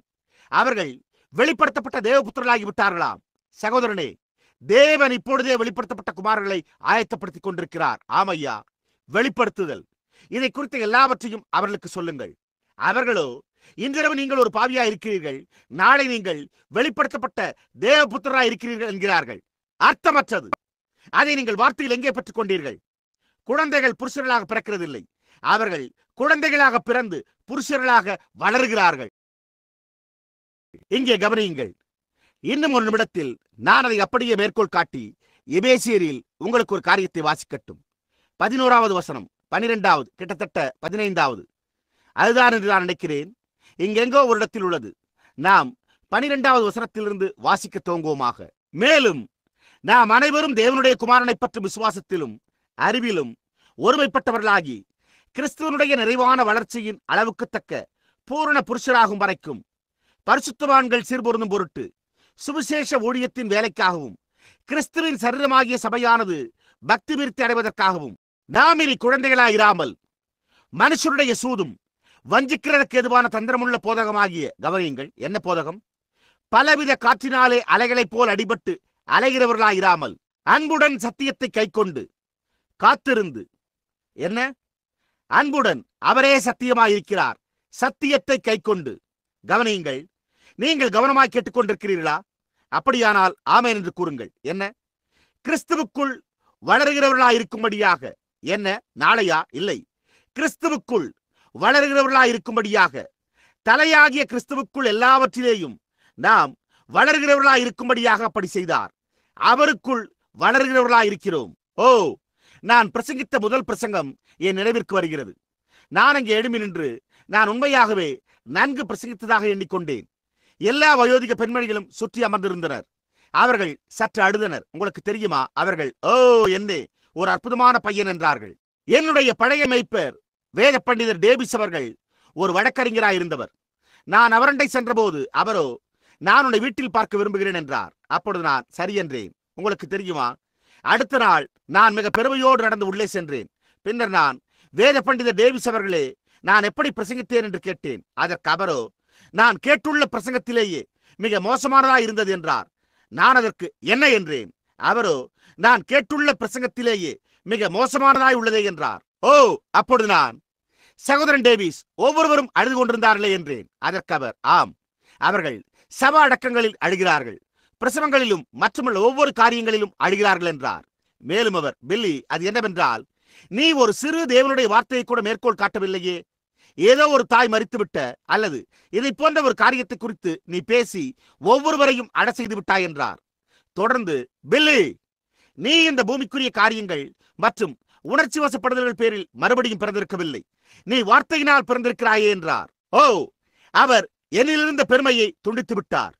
அவரை செய்ததற்காக நான் மகிழ்ச்சி அடைகிறேன். புரிகிறதா?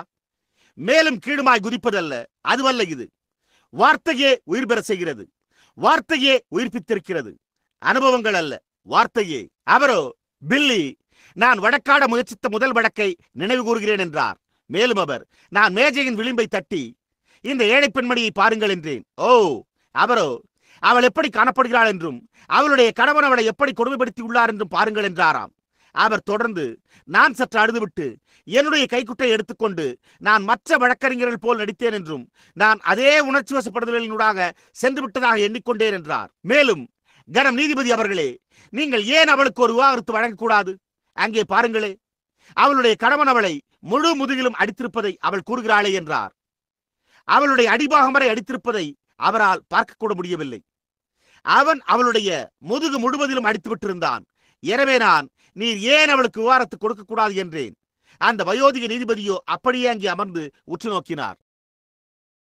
மற்றொரு பக்கத்தில் நேரெதிரே அமர்ந்திருந்த அந்த வயோதிக வழக்கறிஞர் எழுந்திருந்து அவர், கனம் நீதிபதி அவர்களே, உங்களுடைய நீதிமன்றம் எவ்வளவு அதிகமான இந்த அர்த்தமற்ற காரியத்தை சகிக்க வேண்டியதாக உள்ளது என்று கூறினார். ஒரே நாடகமயமாக உள்ளது. அந்த விதமாகவே அநேக ஜனங்கள் செய்கிறார்கள். அதை ஆதரிக்க போதுமான வார்த்தை அதற்கு பின்னே இல்லாமலேயே தொடர்ந்து மிக அதிகமாக நடத்தி கொண்டே போகிறார்கள். வளர்ச்சி அடையுங்கள்.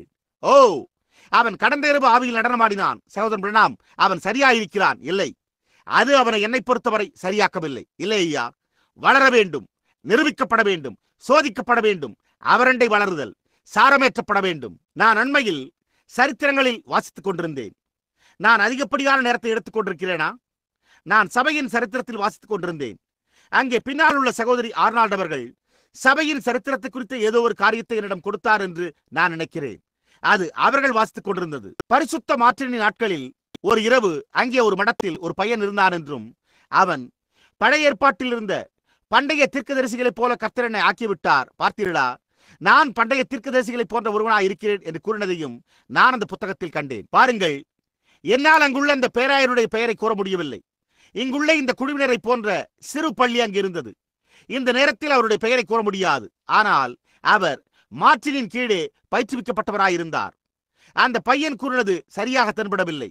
எனவே மற்ற சகோதரர்களும் அவனை அப்படியே விட்டுவிட்டனர். நேரடியாகவே அவன் தீர்க்கதரிசனம் உரைத்தான். அவன், இன்றிரவு தேவன் இறங்கி வந்து உங்கள் மத்தியில் அமர்ந்திருக்கும் போது எனக்கு ஒரு வெண்ணங்கியை அளிக்கப் போகிறார்.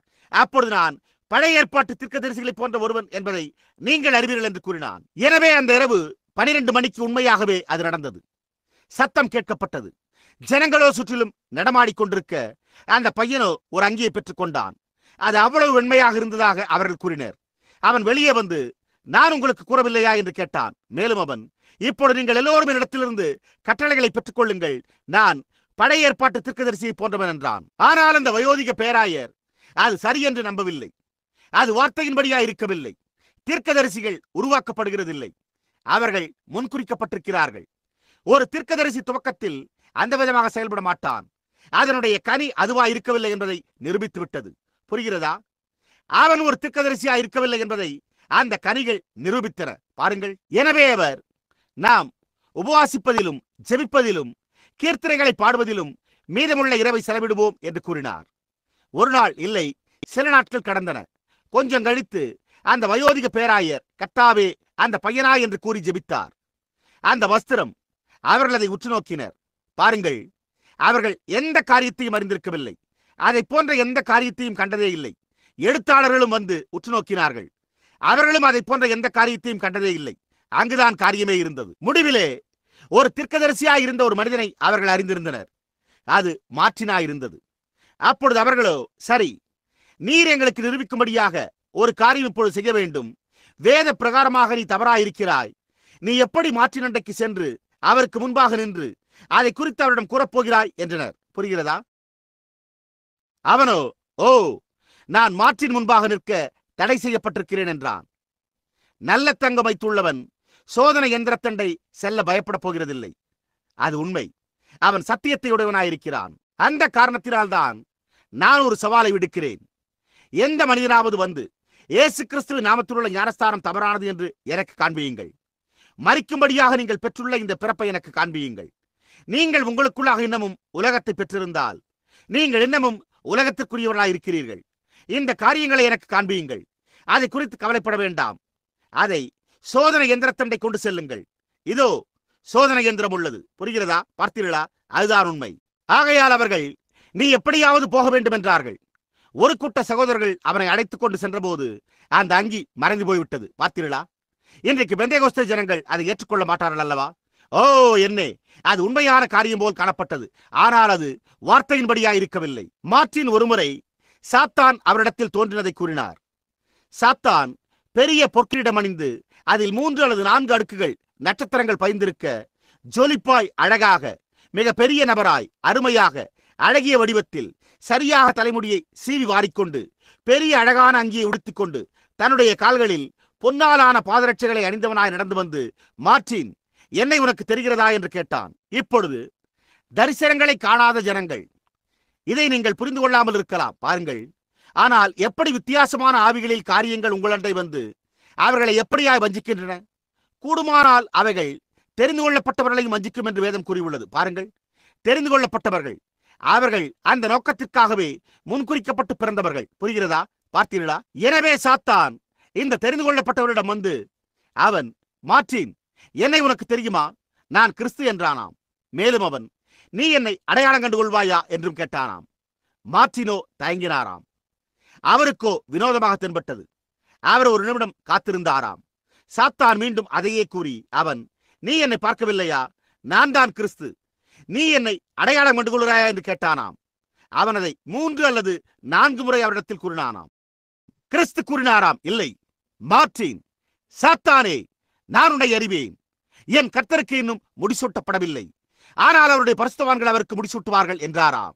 அங்கேதான் ஆதாரமான வார்த்தை உள்ளது. அங்குதான் ரோம சபை அதிகமான சபை கோட்பாட்டை பெற்றுக் கொண்டது. வார்த்தைக்கு முரணான பொல்லாத ஆவிகள் உள்ளே வருகின்றன.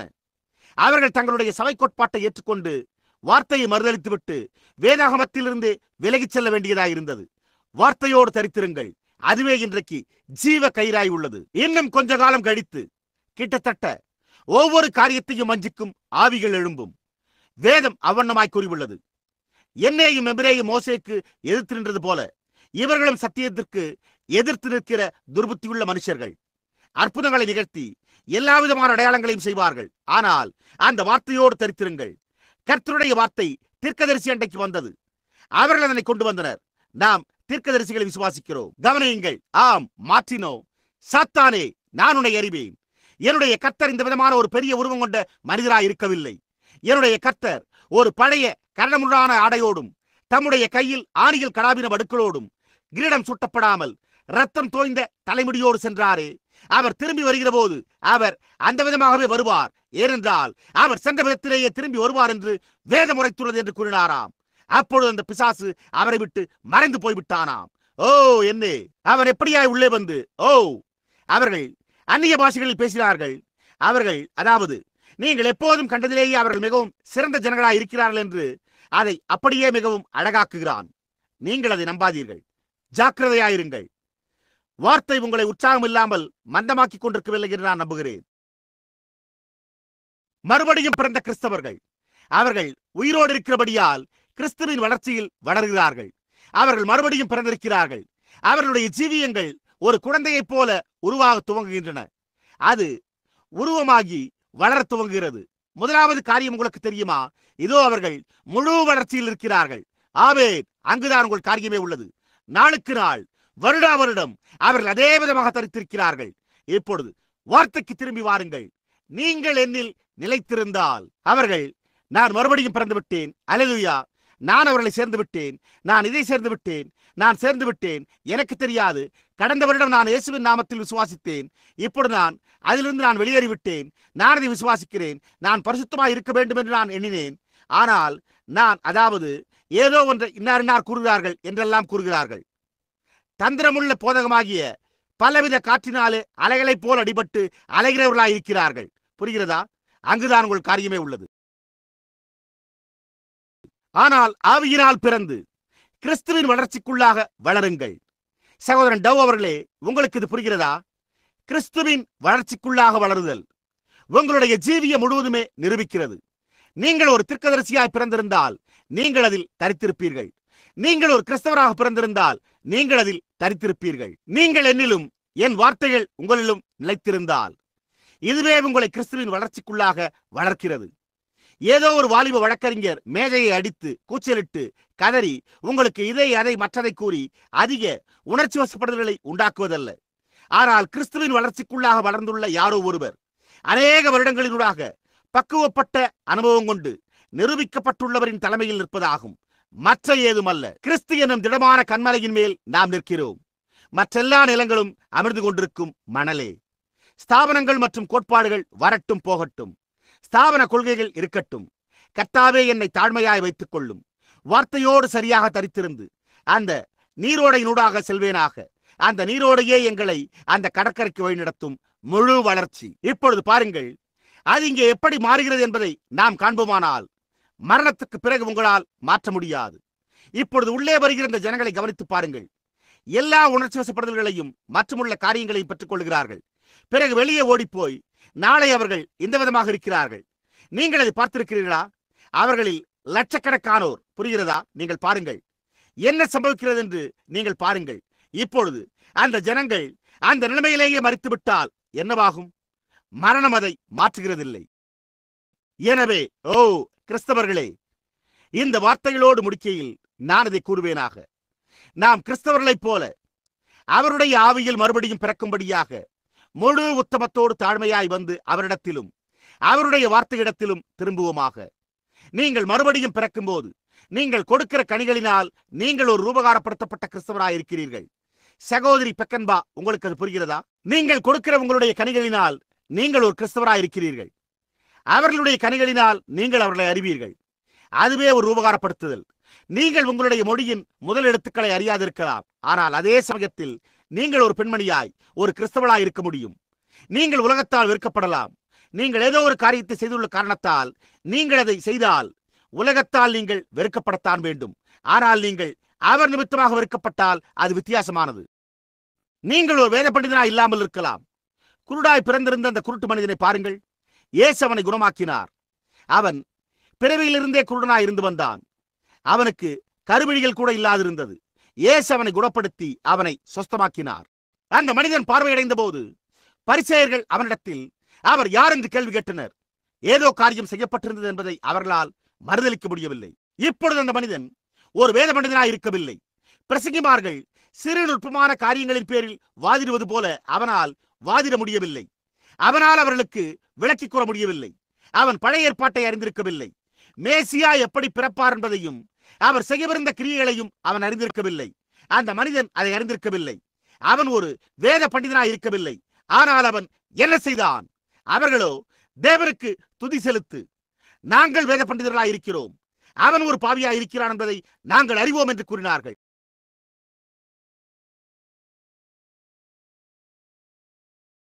இப்பொழுது அந்த மனிதனால் அவர்களுடைய வார்த்தையை மறுதலிக்க முடியவில்லை. ஆனால் அவன் இந்த விதமாகத்தான் கூறினான். அதை வேறு வார்த்தைகளில் கூறினால், அவர் ஒரு பாவியாயிருந்து இதை செய்வாரானால் அப்பொழுது உங்களோடு உள்ள காரியம் என்ன? உங்கள் யாவரோடும் உள்ள காரியம் என்ன என்று கேட்டான். புரிகிறதா?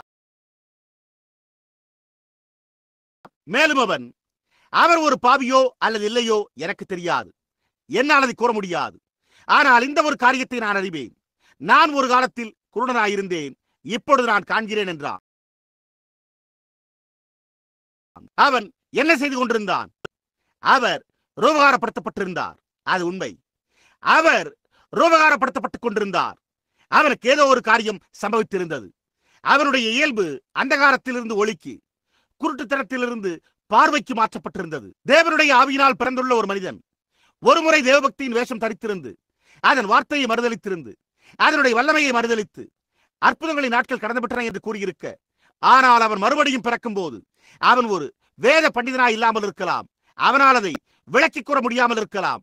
ஆனால் அவன் அதை விசுவாசிக்கிறான். என்னுடைய கருப்பு நிற சகோதர சகோதரிகள் இங்கிருப்பார்களாயின் இதை கூறுவதற்காக என்னை மன்னிக்கவும். தெற்கு பகுதியில் ஒரு நல்ல வயோதிக கருப்பு நிற சகோதரன் இருந்தார். அவரை குறித்த ஒரு சிறு கதையை அவர்கள் கூறினார்கள். அவர் ஒரு வேதத்தை எடுத்துக்கொண்டே சென்று கொண்டிருப்பார் என்றும் அவரால் அவருடைய பெயரை கூட வாசிக்க முடியாது என்றும் கூறினர். அப்பொழுது அவர்கள், மோஸ், நீ ஏன் அந்த வேதாகமத்தை சுமக்கிறாய் என்று கேட்டார்களாம். அதற்கு இவரோ, அது தேவனுடைய வார்த்தை என்று பதிலளித்தாராம். அப்பொழுது அவர்கள், நல்லது, நீ அதை விசுவாசிக்கிறாயா என்று கேட்டார்களாம். அதற்கு அவரோ, ஆமையா, நான் அதை நிச்சயமாக விசுவாசிக்கிறேன் என்றாராம். மேலும் நான் அதை மேலட்டையிலிருந்து அதன் கீழ்பாக அட்டை வரை விசுவாசிக்கிறேன். அந்த மேலட்டையை கூட விசுவாசிக்கிறேன், ஏனென்றால் அதன் மேல் பரிசுத்த வேதாகம் என்று எழுதப்பட்டுள்ளது என்றாராம். அவர்களோ, அது பரிசுத்த வேதாகம் என்று எப்படி நீ அறிவாய்? அது அவ்வாறு உள்ளது என்பதை எப்படி நீ அறிவாய் என்று கேட்டாரலாம். அதற்கு அவரோ, நான் அதை அப்படியே விசுவாசிக்கிறேன், அவ்வளவுதான் என்றாராம். அவர் செய்ய வேண்டி இருந்ததெல்லாம் அவ்வளவுதான். அவர் அதை அப்படியே விசுவாசித்தார்.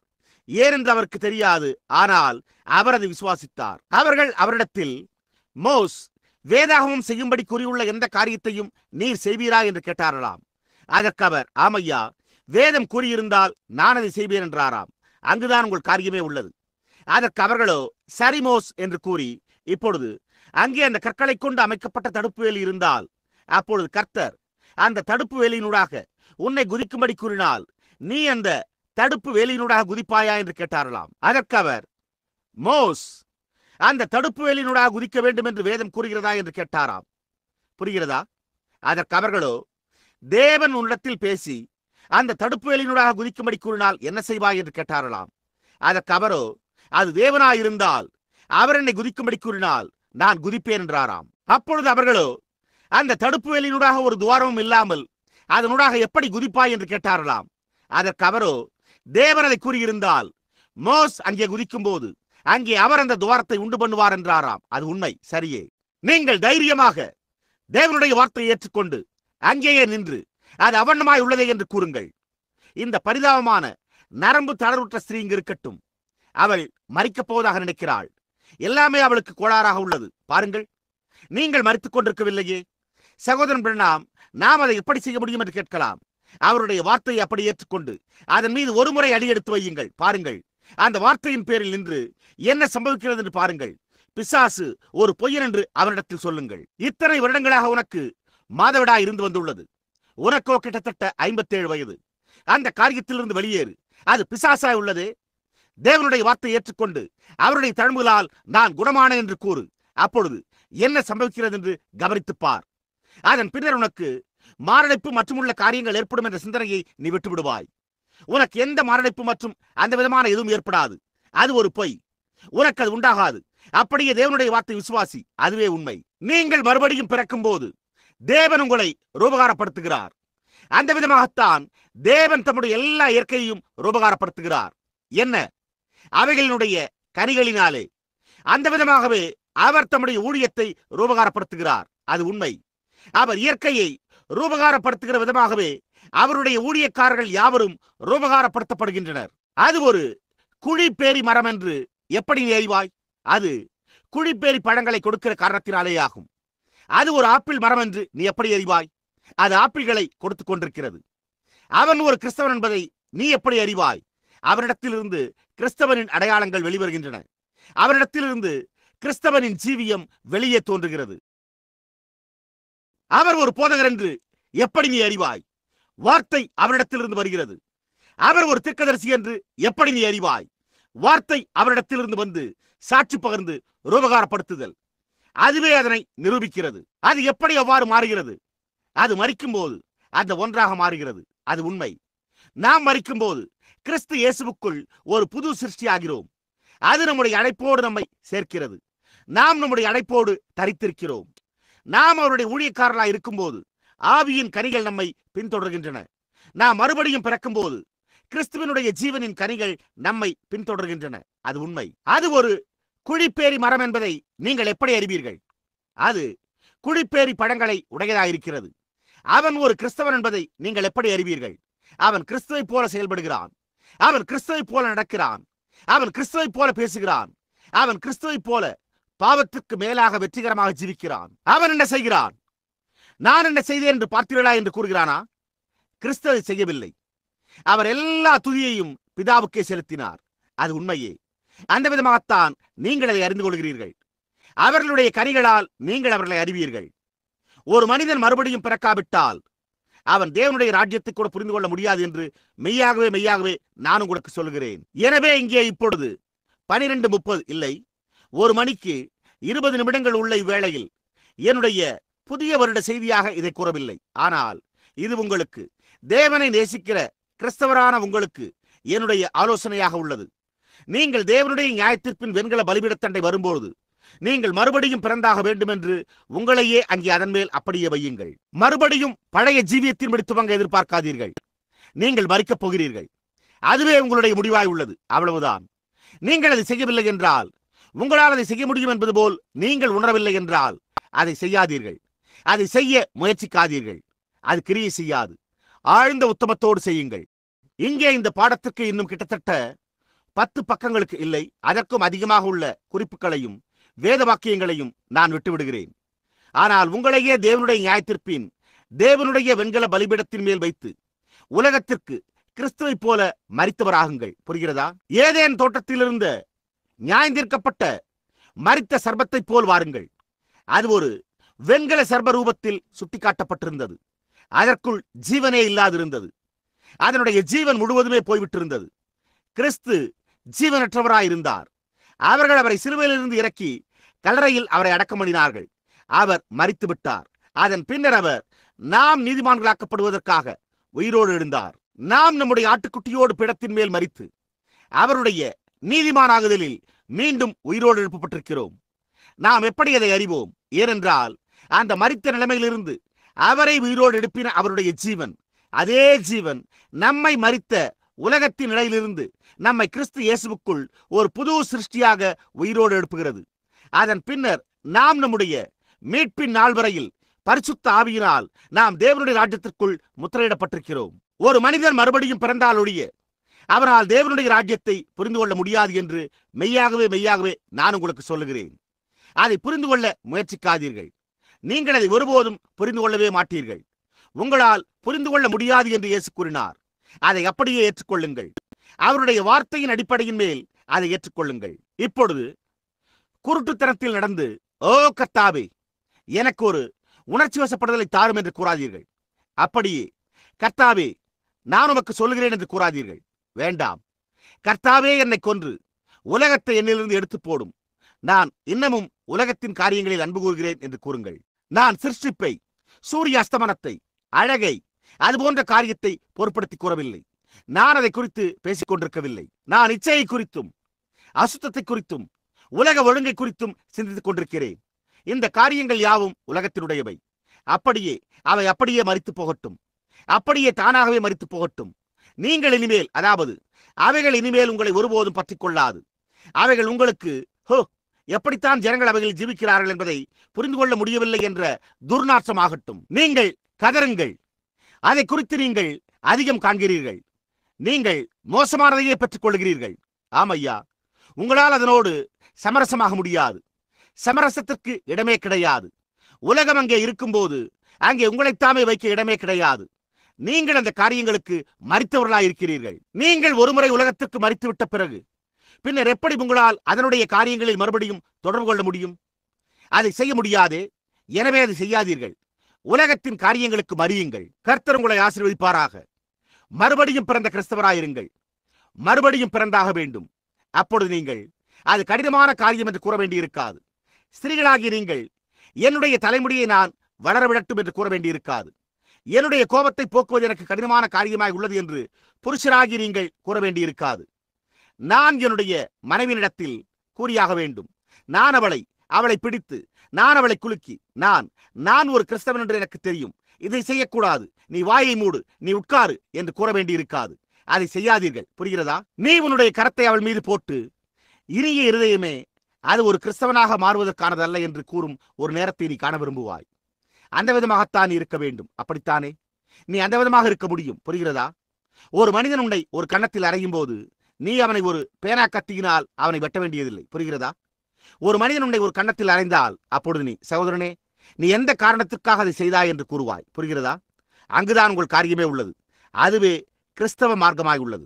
யாரோ ஒருவர் உன்னை குறித்து ஏதோ ஒரு காரியத்தை பொல்லாங்காய் கூறும்போது அதை குறித்து ஒரு பெரிய தற்பகட்டு நடவடிக்கை காட்சியாக்க முயற்சிப்பதற்கு பதிலாக எங்காவது நடுவிச் சென்று, பரலோக பிதாவே, அந்த மனிதன் மரணத்துக்குரிய ஒருவனாய் உள்ளான், நீர் அந்த ஆவியை அவனிடத்திலிருந்து எடுத்து போடும் என்று நான் ஜெபிக்கிறேன், அவன் அதை செய்ய அனுமதியாதேயும், நீர் அவனுடைய ஜீவனை ரட்சிக்க ஜெபிக்கிறேன் என்று கூறுவீர்கள். கர்த்தாவே, நான் அதை கூறமாட்டேன் என்று அதற்கு கூறாதீர்கள். பாருங்கள், நீங்கள் அதை உங்களுடைய உதடுகளில் கூறாமல் அதை உங்களுடைய இருதயத்தில் பொருட்படுத்தி கூறுங்கள். புரிகிறதா?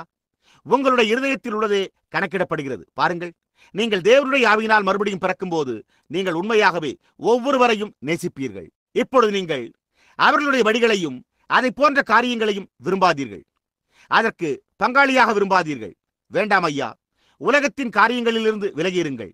ஆனால் நீங்கள் உங்களை மாசற்றவர்களாக காத்துக் கொள்ளுங்கள். நீங்கள் அதை செய்யும்படியான ஒரே வழி புறா தன்னுடைய சிறகுகளை சுத்தம் பண்ணுகிறது போல அது உட்புறத்திலிருந்து வரும்போதே ஆகும். நீங்கள் பாருங்கள், புறா சிறகுகளை சுத்தம் பண்ணும்படி ஆயத்தம் செய்து இப்பொழுது இன்றைக்கு நான் இவை எல்லாவற்றையும் துடைக்க வேண்டும் என்று கூறி அதன் பின்னர் அதை போன்று செய்ய வேண்டியதில்லை. இல்லை, அது ஒரு புறாவாக இருக்கிறபடியால் அது அதனுடைய உட்புறத்தில் எண்ணெயை பெற்றுள்ளது. அது அதனை சுத்தமாக வைத்துக் கொள்கிறது. புரிகிறதா? அது உண்மையே. நீங்கள் அதை செய்ய மாட்டீர்களா? நீங்கள் அந்த விதமாக அவரை ஏற்றுக்கொள்ள மாட்டீர்களா? இந்த புதிய வருடத்திற்கு முந்தின மாலையில் அதுவே உங்களுக்கு என்னுடைய போதனையாகும். நான் இதை இந்த சிறிய கூடாரத்திற்கு அறிவுரையாக கூறுகிறேன். நான் எப்படியாய் உங்களை நேசிக்கிறேன். நான் இந்த சிறு கூட்ட ஜனங்களை எப்படியாய் நேசிக்கிறேன்.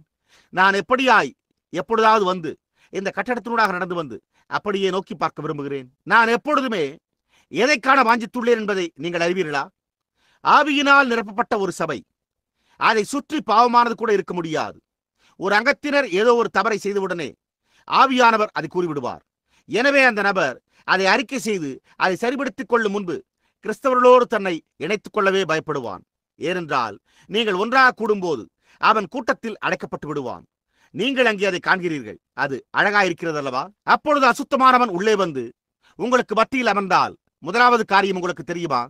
பரிசுத்த ஆவியானவர் அவர்களுடைய இருதயத்தின் ரகசியங்களை வெளிப்படுத்துகிற அத்தகைய ஒரு வழியில் பேசி அவைகளை சொல்லிவிடுகிறார். பாருங்கள், இப்பொழுது அது ஒருவர் பேரில் கிரியை செய்தால் அது மற்றவர் பேரிலும் கிரியை செய்யும். உங்களுக்கு புரிகிறதா? பார்த்தீர்களா? ஒவ்வொருவரும் ஜெபத்தில் இருங்கள். நீங்கள் எல்லோரும் ஒரே பிரிவாய், ஒரே நபராய், அப்படியே ஒரே நபராய் இருக்கிறபடியால் நாம் யாவரும் இந்த சரீரத்தின் அங்கத்தினர்கள் போல தொடர்ந்து செயல்பட்டு யாவரும் தேவனுடைய ஆவியினால் மறுபடியும் பிறந்தவர்களாய் அதே ஆவியினால் நிரப்பப்பட்டு அதே சரீரத்துக்குள்ளாக ஞானஸ்தானம் பண்ணப்படுகிறோம். அது அற்புதமாய் இல்லையா? இப்பொழுது நாம் அதை பெற்றுக்கொள்ள முடியும். தேவன் அதை நமக்கு வாக்களித்தார். ஆனால் முதலாவது மரணம், அடக்கம் மற்றும் அவரோடு உயிர்த்தெழுதல். நாம் இப்பொழுது ஜெபத்திற்காக நம்முடைய தலைகளை தாழ்த்துவோமாக. இங்கே சில உருமால்களும் கூட வைக்கப்பட்டுள்ளன. பரிசுத்த தேவனே, கர்த்தாவே, இந்த இடத்தில் நிற்பதற்குரிய புனித தன்மையை நாங்கள் தெளிவாக உணர்கிறோம். நாங்கள் தேவனுடைய வீட்டில் இருக்கிறோம் என்பதை நாங்கள் தெளிவாக உணர்கிறோம். நாங்கள் தேவனுடைய வீட்டில் இருக்கிற கிறிஸ்துவின் சரீரத்தோடு தொடர்பு கொண்டுள்ளோம். சரீரத்தின் அங்கத்தினர்களாக ஒன்று கூட்டப்பட்டிருக்கிறோம். ஒருவர் ஒரு இடத்திலிருந்தும் ஒருவர் மற்றொரு இடத்திலிருந்தும் வந்து ஒன்று கூடியுள்ளோம். இன்றைக்கு இந்த ஞாயிறு வேதப்பாட பள்ளியின் பேரில் இதுவோ நீண்டதாக எடுத்துக்கொண்டே போய்விட்டது. ஆனால் பிதாவே, இது உம்மால் நியமிக்கப்பட்டுள்ளது என்றும், அதாவது பிறப்பும் உயிர்த்தெழுதலும் என்ன பொருட்படுத்துகிறது என்பதை நாங்கள் புரிந்து கொள்ளும்படியாக அது இந்த விதமாகவே இருக்க வேண்டும் என்றும் நான் விசுவாசிக்கிறேன். அது என்ன பொருட்படுத்துகிறது என்றால் மறுபடியும் பிறந்தாக வேண்டும் என்பதே ஆகும். நாங்கள் முதலாவது செய்ய வேண்டிய முதலாவது காரியம், நாங்கள் முறைப்படி மறுபடியும் பிறக்க மரிக்க வேண்டும். நீர் உம்முடைய பிரமாணங்களை ஒருபோதும் மாற்றுகிறதில்லை. இயற்கையின் பிரமாணம் இன்னமும் வழங்குகிறது.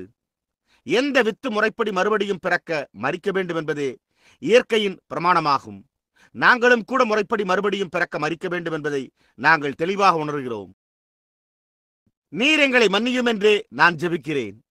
இன்றைக்கும் அநேகர், கர்த்தாவே, அநேகர் தாங்கள் கொண்டிருந்த குறிப்பிட்ட அனுபவங்களின் பேரில் சார்ந்துள்ளனர். ஆயினும் அவர்கள் மறுபடியும் பிறந்துள்ளதாக உரிமை கோருகிறார்கள். ஆனால் அவர்களுடைய ஜீவியத்தின் கனிகள் அவர்கள் தவறான மரத்திலிருந்து கொண்டு வரப்பட்டிருந்தனர் என்பதை காண்பிக்கிறது. அதுவே என்னுடைய காரணமாயிருந்தது.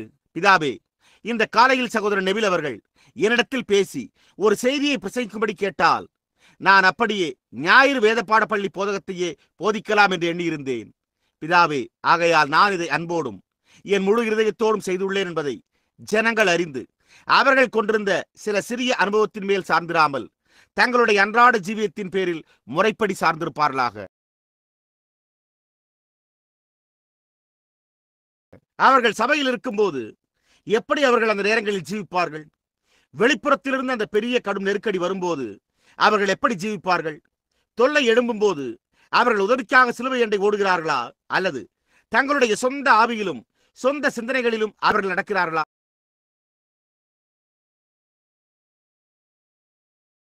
அவர்கள் கண்டனம் செய்யப்படும் போது அவர்கள் திருப்பி கண்டனம் செய்கிறார்களா? பிதாவே, அதுவே இந்த கேள்வியாய் உள்ளது.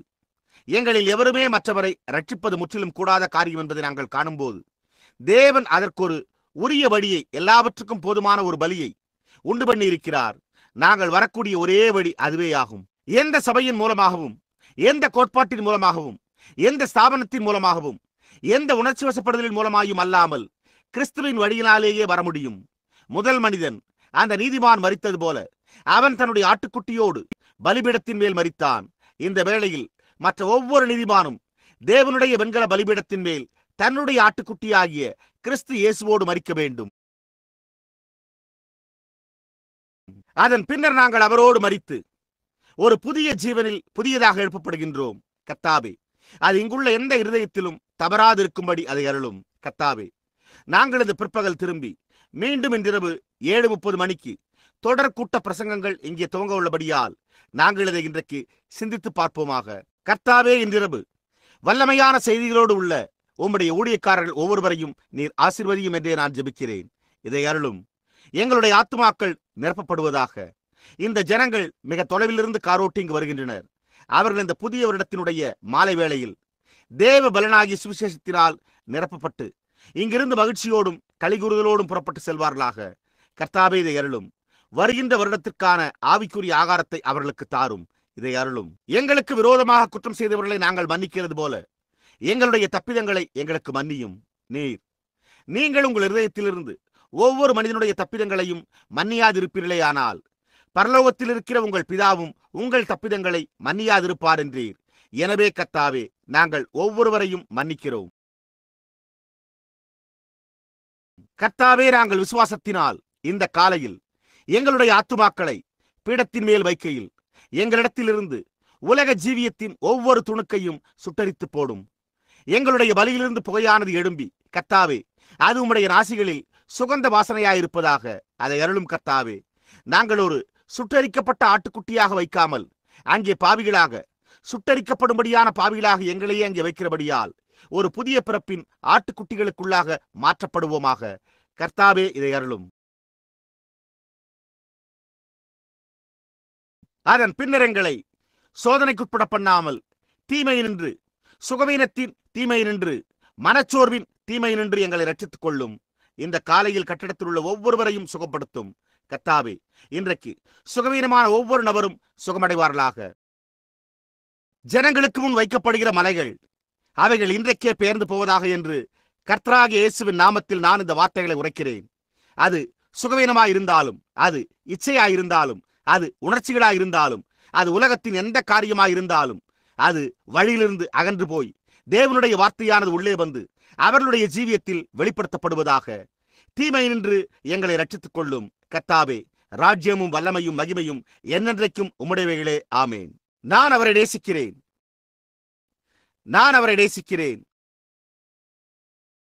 ஏனெனில் அவர் என்னை முதலில் நேசித்தார்.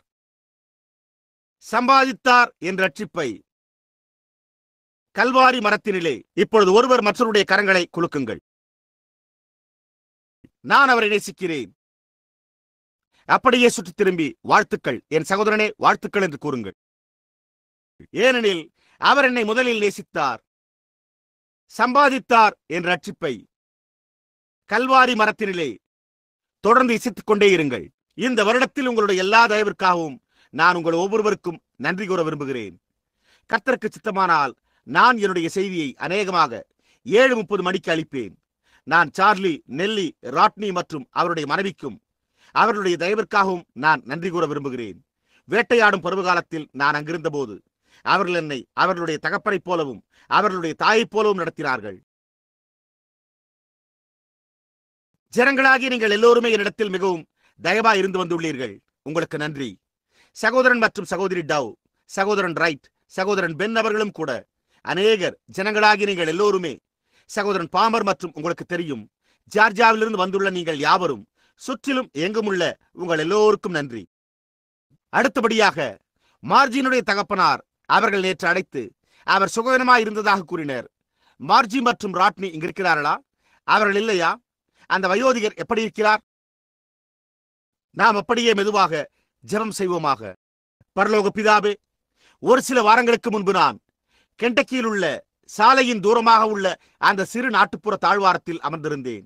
அப்பொழுது ஒரு வயதான தந்தை தன்னுடைய சாதாரண தளர்த்தியான பணி செய்யும் ஆடையோடு அங்கே அமர்ந்து அவருடைய மங்கிப்போன நீல நிற சட்டையோடு நடுங்கிக் கொண்டிருந்தார். அவருடைய கரத்தை பற்றி பிடித்த போது அவர் முடிவை நெருங்கிக் கொண்டிருந்தார் என்பதை கண்டேன். ஒரு எளிய வயோதிக தாயார் சில ரொட்டிகளை குழம்போடு புசிக்க என்னை அழைத்தார். கர்த்தாவே, அவர்கள் உம்முடைய வார்த்தைக்கு மாத்திரமே மரியாதை செலுத்திக் கொண்டிருக்கின்றனர். இப்பொழுது அவர் இங்கே உயிர் பிரியும் நேரத்தில் இங்கு இருக்கிறார். அவர் எங்களை விட்டு சென்று கொண்டிருக்கிறார். கர்த்தாவே, அவரை ஒரு பாவியாக மறிக்க விடாதேயும். கர்த்தாவே, இது ஒரு கால எங்களுடைய உம்முடைய ஊழியக்காரனுடைய பிழையாயிருக்கலாம். அந்த ஏழை வயோதிக மனிதன் தன்னுடைய பிள்ளைகளுக்காக சம்பாதிக்க தானிய அரிக்கட்டை அடிப்பதை தவிர வேறெதையும் அறிந்திருக்கவில்லை. ஆனால் நான் அவருக்குள் ஒரு நல்ல பெருந்தன்மையான ஆவி உள்ளதை கண்டேன். அவரை ஒரு பாவியாக மறிக்க விடாதேயும். கர்த்தாவே, அவருடைய குமாரத்தி எங்களில் ஒருவராக இருக்கிறாள். எப்படியாய் அந்த எளிய வயோதிக மார்ஜி அவர்களுடைய தோள்பட்டைகளின் வலியோடு எப்படியாய் அவள் எனக்கு உதவி செய்து அங்கு படுத்துறங்க எனக்கு ஒரு படுக்கையை ஆயத்தம் செய்ய முயற்சித்து மேஜையிலே காலை உணவளித்து அவளும் நெல்லியும் சார்லியும் மற்றும் அவர்கள் எல்லோரும் தாய் காக்ஸ் அவர்களும் கவனித்துக் கொண்டனர். அவளோ அழுது கொண்டிருந்தாள். அவர்களோ தொலைபேசியில் அழைத்து அவளுடைய தந்தையார் மறிக்கப் போகிறார் என்று கூறினர். அது அவளுடைய தந்தையாய் உள்ளது. கர்த்தாவே, இப்பொழுதே அந்த பிராணவாயு கூடாரத்தண்டை வந்து அந்த கூடாரத்தை தட்டாமல் அவருடைய அந்த இருதய கூடாரத்தின் வாசலை தட்டும். கர்த்தாவே, எங்களில் சிலர் அவரண்டை செல்வதற்கான எங்களுடைய கடமையை நிறைவேற்றாமல் இருந்திருக்கலாம். உம்முடைய மற்ற ஊழியக்காரர்களில் சிலர் ஒருகால் அவருடைய வாலிப நாட்களில் அவருடைய சிந்தை விழிப்பாய் இருந்தபோது நாங்கள் அவரை சம்மதிக்க செய்யவில்லை என்பது கர்த்தாவே, அது எங்களுடைய பிழையாயிருக்கலாம். ஆகையால் கர்த்தாவே, எங்களை மன்னித்து அவரை உம்முடைய ராஜ்யத்துக்குள் ஏற்றுக்கொள்ளும். பிதாவே, இதை அருளும். நாங்கள் இப்பொழுது அவரை உம்மண்டை ஒப்புவிக்கிறோம். கூடுமானால் அல்லது உம்முடைய மகத்தான திட்டமாய் இருக்குமானால் நீர் அவரை எழுப்புவீரானால் எங்களில் சிலர் இன்னும் அவரிடத்தில் பேசுவதற்கு ஒரு வாய்ப்பாக இருக்கும். எப்படியாகிலும் கர்த்தாவே, எங்களுடைய வேண்டுகோள் அவருடைய ஆத்துமாவுக்காய் உள்ளது. ஏனென்றால் அது சீக்கிரத்தில் அதனுடைய பயணத்தை மேற்கொள்ளப் போகிறது. அதோ அங்கிருக்கிற முன் தெரிந்திராத இடத்திற்கு மாலுமி இல்லாமல் அதோ அங்கிருக்கிற அந்த மூடுபனி மற்றும் பனி சார்ந்த இருளான இடத்தினூடாக அவருக்கு வழிகாட்ட ஒருவரும் இல்லாமல் பயணிப்பது போல தென்படுகிறது. கர்த்தாவே, அவர் தன்னுடைய வழியை இழந்து விடுவார்.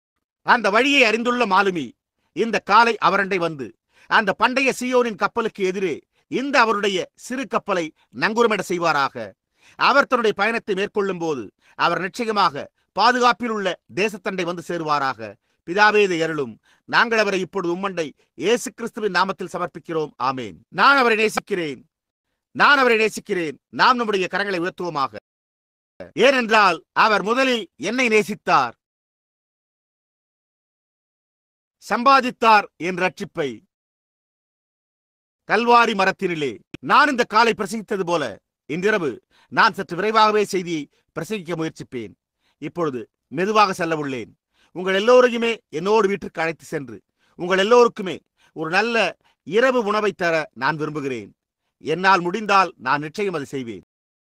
ஆனால் கர்த்தர் உங்களுக்கு ஒரு உண்மையான ஆகாரத்தை ஆவிக்குரிய பிரகாரமாக பேசுகிறேன் தம்முடைய நன்மையிலும் இரக்கத்திலும் அளிக்கிறார் என்றும் நீங்கள் அதை புரிந்து கொண்டு நீங்கள் நேசிக்கிற உங்களுடைய இரட்சகரான இயேசு கிறிஸ்துவாகிய அவருடைய முழு வளர்ச்சிக்குள்ளாக வளர்வீர்கள் என்றும் நான் நம்புகிறேன். இப்பொழுது நாம் கட்டடத்தை விட்டு செல்ல, கலைந்து செல்ல ஜெபத்திற்காக நிற்கும் போது நாம் நம்முடைய பாடலை பாட விரும்புகிறோம். நீங்கள் அதற்கு கீழ்ப்படிய நிச்சயமுடையவர்களாயிருங்கள். இயேசுவின் நாமத்தை உன்னோடு கொண்டு செல். என்ன? நீங்கள் போய் கூட்டத்தாரை கலைந்து செல்லும்படி கூறுங்கள். இப்பொழுது நாம் இன்னும் ஒரு நிமிடத்தில் ஒரு அறிவிப்பை செய்ய போகிறோம். நாம் நம்முடைய பாடலை பாடுகையில் சீக்கிரத்தில் அந்த அறிவிப்பை பெறுவோம். சரி. இயேசுவின் நாமத்தை முன்னோடு கொண்டு செல். துயரமும் துக்கமுமான பிள்ளையே, அது உனக்கு மகிழ்ச்சியையும் ஆறுதலையும் அளிக்கும். நீ எங்கு சென்றாலும் அதை கொண்டு செல். விலையேறப்பட்ட நாமம், விலையேறப்பட்ட நாமம். ஓ, எவ்வளவு இனிமையானது! ஓ, எவ்வளவு இனிமையானது!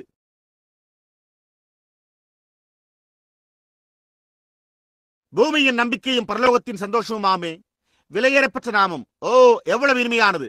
ஓ, எவ்வளவு இனிமையானது! பூமியின் நம்பிக்கையும் சந்தோஷமுமாமே. இயேசுவின் நாமத்தை உன்னோடு கொண்டு செல். அது ஒவ்வொரு கன்னிக்கும் ஒரு கேடயமாமே. இப்பொழுது கவனியுங்கள். என்ன?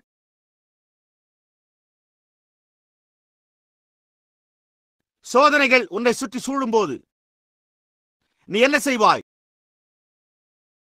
அந்த பரிசுத்த நாமத்தை ஜெபத்தில் உச்சரி. விலையேறப்பெற்ற நாமம். ஓ, எவ்வளவு இனிமையானது! பூமியின் நம்பிக்கையும் பரலோகத்தின் சந்தோஷமுமாமே. விலையேறப்பெற்ற நாமம், விலையேறப்பெற்ற நாமம். ஓ, எவ்வளவு இனிமை! பூமியின் நம்பிக்கையும் பரலோகத்தின் சந்தோஷமுமாமே. இப்பொழுது நினைவிருக்கட்டும், ஒரு மனிதன் ஜலத்தினால் பிறந்தாலொழிய அது வார்த்தை. திருவசனத்தைக் கொண்டு தண்ணீர் முழுக்கினால், ஆவியினால் அது பரிசுத்த ஆவியாய் உள்ளது. பரிசுத்த ஆவியானவர் வார்த்தையை உறுதிப்படுத்துகிறார். அவன் பரலோக ராஜ்யத்தை காண முடியாது என்ற தம்முடைய முதல் உபதேசமாக இதை ஒவ்வொரு மானிடனுக்கும் இயேசு கிறிஸ்து கூறுகிறார் என்று நான் விசுவாசிக்கிறேன். நீங்கள் அதை விசுவாசிக்கிறீர்களா? புரிகிறதா? திருவசனத்தைக் கொண்டு தண்ணீர் முழுக்கினால், வார்த்தையும் சத்தியமும், அவரே சத்தியமாயிருக்கிறார். தண்ணீரும் ஆவியும். ஆவியானது வார்த்தையை உறுதிப்படுத்தி எனக்குள் தேவனை ஜீவிக்க செய்ய வார்த்தையோடு வருகிறது. புரிகிறதா? அது சம்பவிக்கும் வரை நாம் பரலோக ராஜ்யத்தை புரிந்து கொள்ளவே முடியாது. அதன் பின்னர் அது சம்பவிக்க துவங்கும் போது நாம் வார்த்தை நமக்குள் இருப்பதையும், வார்த்தையினாலும் ஆவியினாலும் பிறந்திருப்பதையும், அது தன்னை வெளிப்படுத்துவதையும், வார்த்தையிலிருந்து விலகாமல் வழிநடத்துவதையும் காண்கிறோம். ஆவியே என்னை வார்த்தைக்கு வழிநடத்தி வார்த்தை எனக்குள் ஜீவிக்க செய்கிறது. உங்களுடைய ஜீவியத்தில் தேவனை வெளிப்பட செய்கிறதே. இல்லை என்றால் நீங்கள் தேவனுடைய ராஜ்யத்தை ஒருபோதும் புரிந்து கொள்ளவே மாட்டீர்கள். அதற்குள் ஒருபோதும் பிரவேசிக்கவே முடியாது. தேவன் உங்களை ஆசீர்வதிப்பாராக. சகோதரன் நெல்.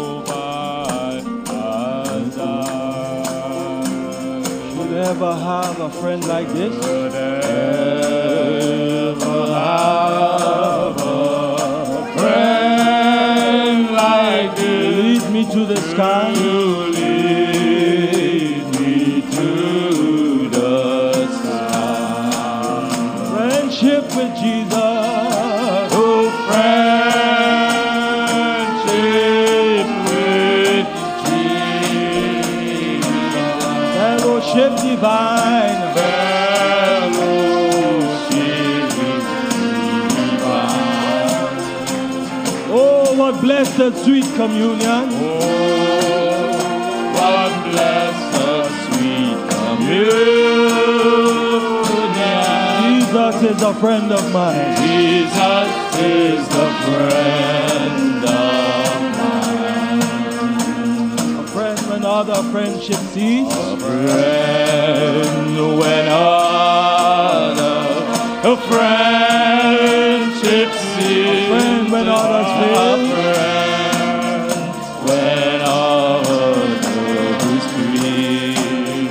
A friend who gives me joy and peace. A friend who gives me joy and peace. A friend when foes are saved. When fools are saved. A friendship with Jesus. A friendship with Jesus. Fellowship divine.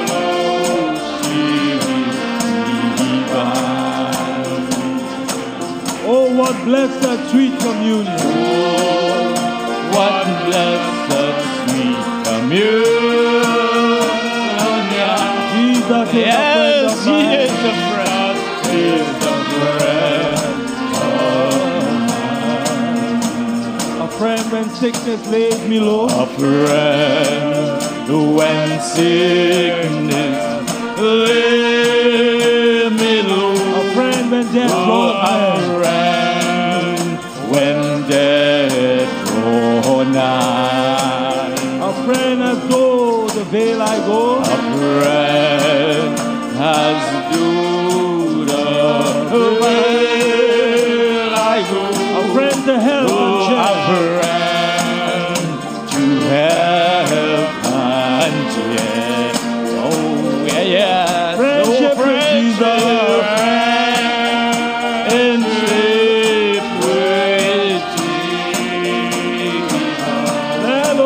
divine. Fellowship divine.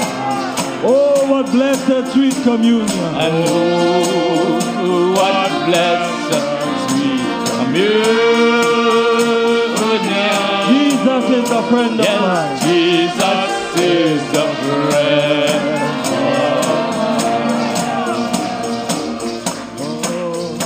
A friend When life when short life is over. short and A friend when earth is a past. friend when earth is past. A friend to meet on heaven's shore. A friend to me on the heaven's shore. A friend when home at last. A friend when home at last. Oh, friendship with Jesus. Oh, friendship with Jesus. Oh, what a Fellowship friend, divine. beloved. Fellowship divine. Oh, what blessed sweet communion. And oh, what blessed sweet communion. Jesus is a friend of mine. Jesus is the friend of mine. Oh, friendship with Jesus. Oh, friendship with Jesus. Fellowship divine.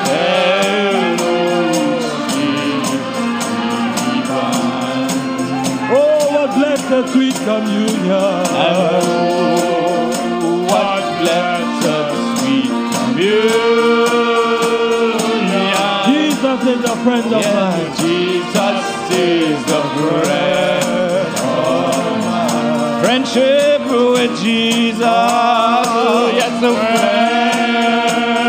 friendship with Jesus. Fellowship divine. Fellowship divine. Oh, what blessed sweet communion. What blessed sweet communion.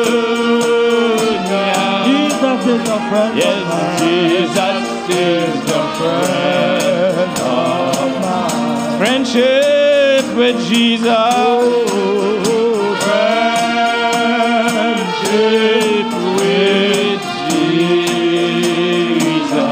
Fellowship divine. Yes, fellowship divine. Oh, what blessed sweet communion. And oh, what blessed sweet communion. Jesus is a friend of Yes, mine. Jesus is a friend of mine. A friend of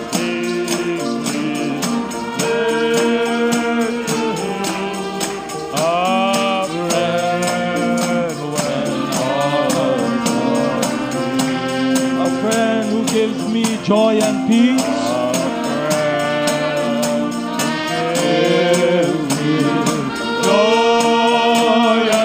A friend when foes are saved.